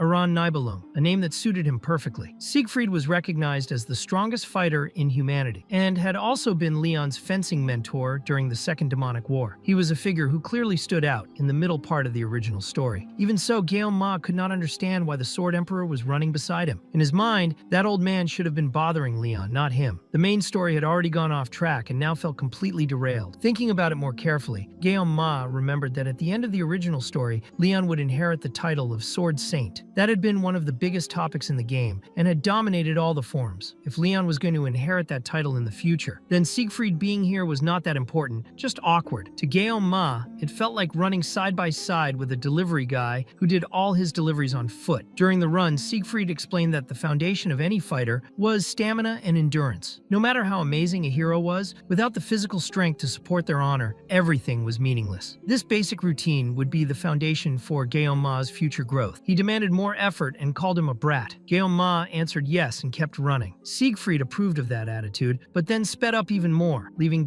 Ma almost dying on the track. As he struggled to keep up, Ma wondered if that man was really 70 years old. Later on, Siegfried announced that from that moment on, except during field training, the use of personal weapons was strictly forbidden. He threw several weapons onto the ground, including shovels and hoes, leaving all the students shocked. Then he ordered them to choose one of the available weapons. Ma noticed there was even a sashimi knife and thought it would be perfect for him. However, Siegfried made it clear that the goal was to completely master the weapon they chose. One student raised a concern, saying it would be better to train with weapons inherited from their families and asking why they were being banned. Siegfried replied that fundamentals mattered in everything. The more someone relied on high-level weapons, the lazier they became in training. And in the end, they started believing the weapon's strength was their own. The student insisted, asking if it was not important to learn a weapon's capabilities to make up for weaknesses. Siegfried answered that no matter how good a weapon was, without skill, the user was like an empty bell that only made noise. A true master would never blame their weapon. Ma was shocked, because that was a thought he often had himself, and he silently agreed completely. Siegfried continued, saying that once the fundamentals were mastered, the weapon would naturally become part of the fighter. Cadets who could use ordinary weapons with great skill had a high chance of making the class promotion list at the end of the school year. Hearing that, the students panicked and rushed to grab weapons. Ma thought that speech could have been much simpler. Still, the sashimi knife was there, so he picked it up. Siegfried gave him a sharp look, and Ma concluded that the man really was incredible. Then Siegfried announced that, to get familiar with the weapons, they would start with one-on-one duels between cadets that day. Some students asked if that was not dangerous without using subspace. Siegfried replied that they had entered the academy to carry on the legacy of ancient heroes and become worthy fighters. Fighters only grew by training as if they were in real combat. However, simply swinging weapons at each other would quickly lead to death. That was why, before starting, he would show them how a training duel worked, more specifically, a sparring match. The students were thrilled at the idea of seeing the Sword Emperor's technique up close. The instructor demanded complete silence. Liu Wenbin, one of the academy instructors, felt like he had stepped into a massive disaster, not just for his career, but for his entire life. Facing the Sword Emperor in a sparring demonstration felt like the end. In desperation, he thought of his mother and concluded that this was the last day of his life. Even so, he asked the Sword Emperor to go easy on him. Before he could say anything else, he was interrupted. Siegfried called Cadet Kang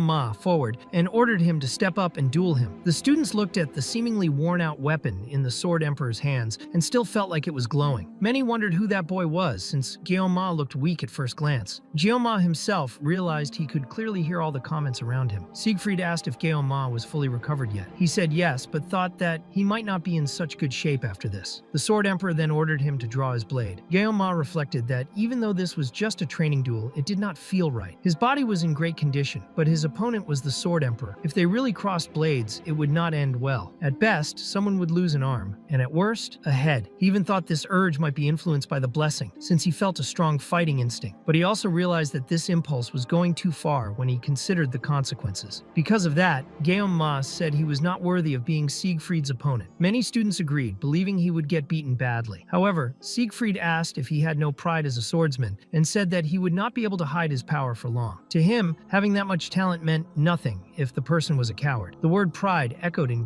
Ma's mind. It was something he had carried in his chest since the day he received the title of the best swordsman in the country. Those 3 syllables were the reason he never let go of his sword. He understood that this was a clear provocation meant to test him. Everyone expected him to back down, and if he fell for that provocation, he would surely regret it. Still, he chose to accept. The instructor almost tried to stop it, but the Sword Emperor saw that the decision had already been made. Kang Ma was about to learn a lesson in that fight. At that moment, the blessing of the sword god activated. Ma's instincts pulled him into a world where only he and his rival existed. Siegfried, in turn, remembered that even at 70 years old, moments like this were still vivid in his mind. The enlightenment through the sword he experienced in his youth had never left him. The image of that one-armed wandering knight was still burned into his memory. The path of the sword that man had shown was beautiful, pure power, something that had clearly reached that special world. Siegfried had been watching Ma since the ranking test. He believed that if it was this boy, then maybe he could guide him to that same world. With that thought, he moved to attack. However, Ma was already behind him. Once again, Siegfried missed his strike. Ma moved at extreme speed with his sashimi knife, crossing blades effortlessly early with the Sword Emperor. Siegfried realized that the boy fought with courage and without hesitation. Guilleaume's sword path was unusual, like the flight of a swallow. In a bold move, Guillaume delivered a powerful strike, released the knife into the air, caught it again with a smooth motion, and attacked once more. Siegfried thought that the young man's physical ability was unmatched even compared to his own youth. He pushed him back lightly, but he knew his own sword was not light. Because of that, he decided to use the strongest strike he could manage. Some students could not understand what they were seeing. They wondered if, in the last subspace duel, Guillaume had only won by luck. To them, at best, he was just a decent student. Even so, the Sword Emperor's interest in him seemed excessive. Everyone believed he would eventually be defeated. Still, something felt wrong. The duel seemed frozen for far too long. Professor Lee realized that they were not simply standing still. He began to doubt the Sword Emperor's own words. Guillaume had already reached a different level. When the professor tried to intervene, Siegfried said that he would not cross ordinary blades with that young man. If Guillaume had the right state of mind, he could reach that special place, the mental world. Guillaume not only entered that world, but also blocked Siegfried's strike. The Sword Emperor could not stop being surprised. The duel inside the mental world was an intense battle of strategy, something only noticeable through the contact of their blades. Even in less than a minute, Guillaume was evolving with every fraction of time. Siegfried found it impressive and decided to try something different. He blessed his blade with the sword's spirit. His aura became so powerful that it left Guillaume stunned. The pressure was so intense that the aura leaked out of the mental world and reached reality. The professor was shocked to realize that this energy had crossed the boundary between worlds. The pressure was so heavy that everyone nearby felt its weight. The professor realized that this had not been agreed upon. He feared real blood would be spilled and tried to stop the Sword Emperor. Before he could do anything, Medea appeared, cutting in and shattering the ground with her presence. Furious, she demanded to know if he had lost his mind and insulted the old man without any restraint. Later, standing beside Medea, Siegfried apologized. She was so angry that she grabbed him by the collar, making it clear that if he was not in full control of himself, he should stay home. She said she had not created a special position for him just to cause trouble inside the academy. The students were stunned to see the director there, overflowing with rage. Siegfried tried to explain that it had not been his intention, but Medea said that was a lie. Meanwhile, Guillaume had already put his blade away. Siegfried silently admitted that he had lost control and failed to contain his own aura. Medea asked if he was listening. Then Siegfried turned to her and apologized. That shocked Medea, because in 50 years she had never seen that old man apologize, let alone twice in the same day. Because of that, she asked why exactly he had done it, using the blessing of the sword spirit against a cadet. She made it clear that if she had not intervened, the situation could have ended in tragedy, maybe even with the boy's death. Siegfried answered that without using his own blessing, he would not have been able to gain the upper hand. That reply left Medea completely stunned. She wondered if she had heard him correctly, and if it really was the proud Siegfried saying those words. She knew very well that Guillaume was a rare talent, but under normal conditions, no one could compare to Siegfried's strength. The Sword Emperor then explained that the boy had reached the realm of the mental world. Medea was even more shocked and asked if that was already possible. The Emperor himself had only dealt with that level at 30 years old, so how could a 17-year-old do the same? Siegfried admitted that he also did not understand how it had happened, but believed that experience could still make up for the difference. Even so,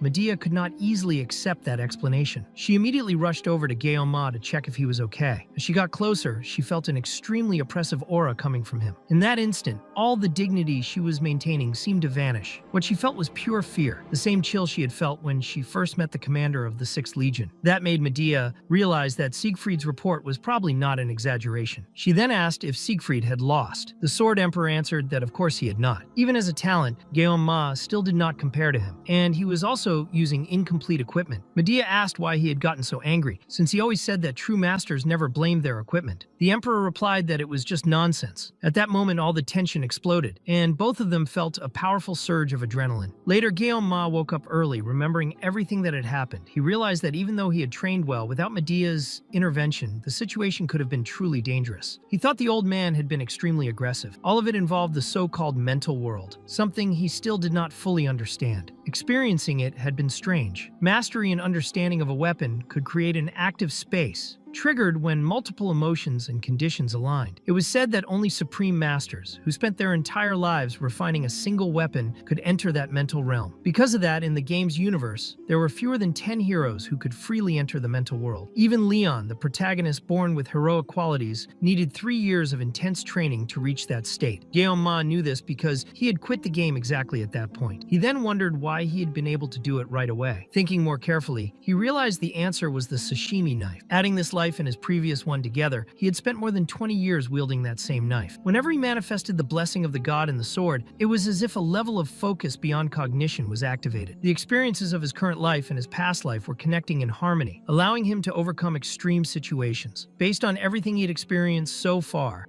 Ma concluded that avoiding problems would only make things worse. Instead of staying passive, he decided to deal with things step by step, as long as he was clear about what needed to be done. He wondered if he should try again. Then he drew his sashimi knife and thought that if he could freely control the mental world, he could train combat without manifesting the blessing of the god in the sword. He geared up, focused, and entered his mind world. But something unexpected shattered that reality. A presence slowly touched his shoulder, and the sashimi knife, loaded with power, simply vanished. Ma was confused, wondering what had just happened. Meanwhile, a meeting was taking place among the elders. They were the ones who had sent the demon to try to kill Leon. One of the elders, who had failed the mission, said they needed to deal with the dissidents quickly. He also said that the special student, Kang Ma, needed to be investigated. Another elder asked if he could be a hero candidate, since as far as they knew, the only candidate was Leon von Reinhardt. The first elder replied that Leon was an airhead. He reminded them that during the aptitude test, Ma had completely dominated the twins. On top of that, Medea was blocking information under the excuse of protecting the special student. Another elder stated that the hero's elimination was inevitable and that any threat had to be cut off. This time, even the Sword Emperor had gone to the academy,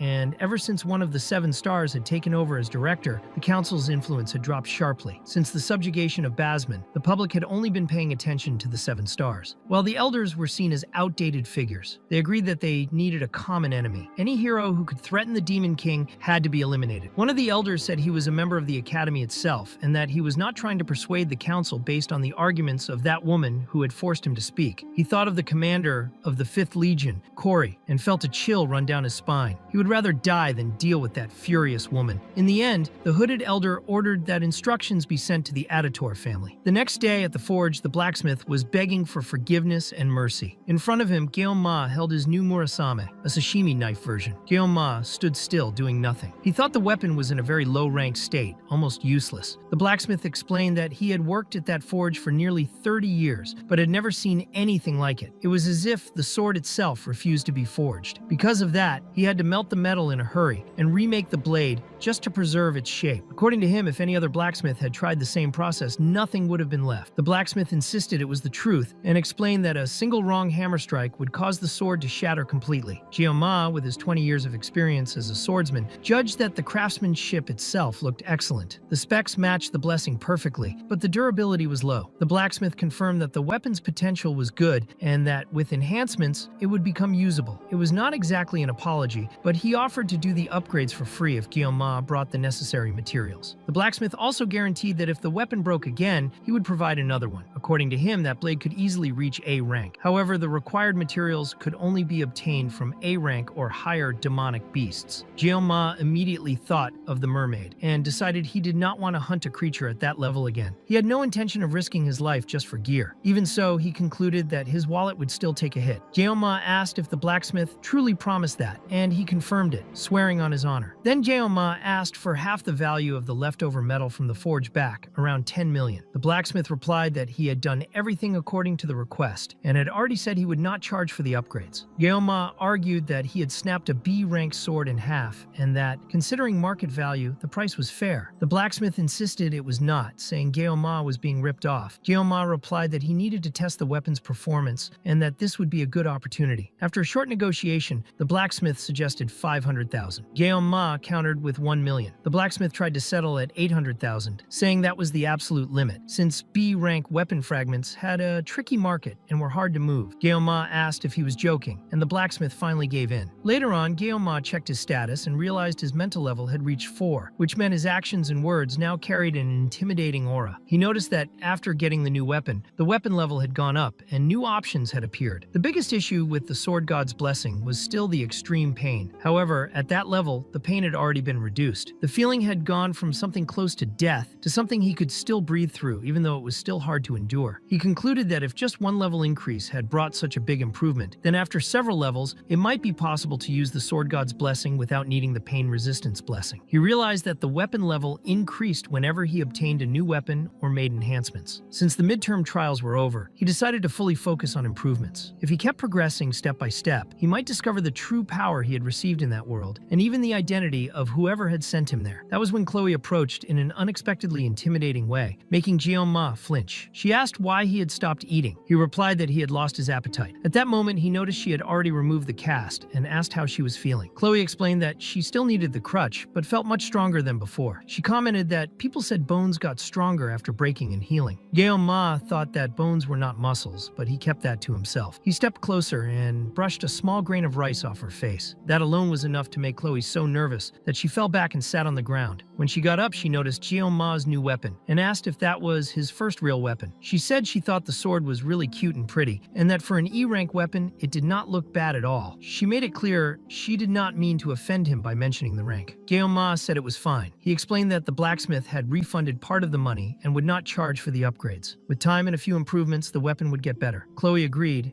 and said that he was already strong using just a sashimi knife, so with that sword he would be even stronger. Jeon-ma reflected that, honestly, there was no real reason for him to seek more strength. Since defeating the mermaid, he believed he could handle any mid-rank demonic beast without much trouble. The real reason to improve the weapon was to reduce the pain caused by the blessing. Chloe apologized, saying she did not mean to look down on his weapon. Jeon-ma replied that it was not that. He just found it hard to look at that Murasame he had received as compensation in such a miserable state. Chloe said that anyone who made Jeon-ma suffer deserved to die. He calmed her down, saying it was fine, and she apologized again. At that moment, Jeon-ma noticed something strange nearby, something Chloe did not seem to notice. He chose not to comment. He simply walked up to a tree and kicked it, asking who was there. The one who fell out of the tree was Nox. Jeon-ma thought the two brothers really were alike. Nox said he had let his guard down. Chloe asked why he was there. Jeon-ma grabbed his knife, and Chloe also got ready to fight, but he noticed that Nox was unarmed. He asked what this was about, saying he thought he had already made everything clear last time. Nox replied that he had not come for that. He said there was no point in hiding the matter from Chloe, since she would find out sooner or later, and that it was better for both of them to hear it together. The topic was directly related to Kang Jeon-ma. Then Nox revealed that the Academy's Council of Elders had requested the elimination of Kang Jeon-ma. Jeon-ma wondered why those old men wanted that. Chloe asked directly if Nox had come after Jeon-ma because of that order. Nox replied that she had spent too much time away from home and had lost her sense of how things worked. In response, Chloe pulled out a stiletto and told Jeon-ma to stay behind her, taking on a clearly protective stance. Nox noted that her reflexes had not gotten worse. He then explained to Jeon-ma that he did not care what he did or how he lived, but that the elders were strangely obsessed with him. It was not just because he was a member of the auditoriums, there was something more to it, an unease that was hard to explain. Because of that, the elimination request had been postponed for now. The fact that the request had been made in secret, without going through the Academy's director, was also suspicious. On top of that, an elimination order against a mere student went completely against the principles of the auditoriums. Even so, Nox made it clear that since this was a direct request from the Council of Elders, it could not be ignored forever. If the pressure continued, the auditoriums would have no choice but to open a formal investigation into Jeon-ma. Nox also told Chloe that since she was a member of the auditoriums, he felt obligated to inform her. Jeon-ma realized that Nox used talk about principles as justification, but deep down he was genuinely worried about Chloe. Before Nox left, Jeon-ma called him back to talk about what had happened last time. Nox replied that Chloe seemed much happier around Jeon-ma, something he had never seen before, not even as a family member. He asked Jeon-ma not to let Chloe get hurt again. Jeon-ma was confused, since there was no way to stop her leg from breaking. Still, he simply nodded. Then Nox asked another question, wondering how that kid managed to be so strong. Jeon-ma thought that to truly be strong, someone needed to at least reach the level of the Sword Emperor, someone who could face any threat at any time. He himself could only access his strength for less than a minute per day, and did not think he was in any position to talk about power, let alone reveal it. Even so, Nox had already exposed secrets of his own family, so Jeon-ma did not feel right staying silent. He replied that Nox lacked determination. Even as a member of the Aditor family, he needed more real-life experience. If he stayed stuck in the academy, he would soon hit his limits. Gyeoma advised him to gain experience in the real world and work hard, because that was how he would truly learn. With that, he ended the conversation. Gyeoma thought that maybe he was not completely wrong. Later during class, the professor explained the lesson while Gyeoma, as usual, was distracted. His thoughts kept circling around the fact that the Academy's Council of Elders was hunting him. The council was made up of the descendants of 5 of Shoakim's 7 disciples. Gyeoma remembered that in the game, this group held enormous influence, not just in the Academy, but across society as a whole. They interfered directly in the protagonist's path for their own benefit, which was why players called them the 5 Corrupt. Even so, Gyeoma could not understand why his very existence was such a big nuisance. He wrote everything down in his notebook, trying to pinpoint the moment he started drawing too much attention. He organized the situation like a mental map, connecting events, decisions, and consequences. Looking at it all, he realized he really had done many reckless things. At that point, it almost seemed like he had been desperate to attract the attention of an elder. Still, even taking all that into account, Gyeoma found it absurd to believe that the Council of Elders was truly hunting a simple student like him. This had not been a simple interference. They had tried to kill Leon directly, someone who was basically still a child. Gyeoma thought that even if they were corrupt, that crossed any acceptable line. They were putting their own privileges above the well-being of humanity and the Academy itself. In his mind, Gyeoma knew he could walk into the council and slaughter all those elders without difficulty. Even so, he concluded that this was not the right time. When the moment came, he would cut every elder into pieces. But for now, he needed to act carefully. The absolute priority was improving his weapon, and for that, he needed to go to a dungeon as soon as possible. Before that, though, he would need to gather members and form a group, since acting alone would make everything much harder. He wanted someone with a strategic mindset, unlike Rachel, who solved everything with brute force and little thought. That was when Gyeoma thought of Speed Weapon and decided to invite him as well. Later, still in the classroom, a large man showed up picking on a celebrity, saying that this was no place for small people who came and went whenever they wanted. Gyeoma thought people like that appeared out of nowhere. With over 20 years of experience working in restaurants and dealing with countless drunks, this was nothing more than another everyday nuisance. He simply told the guy to get out of the way and stop blocking his path before he turned that square jaw into another geometric shape. The man flew into a rage and charged at him. Gyeoma did not expect anyone to step in,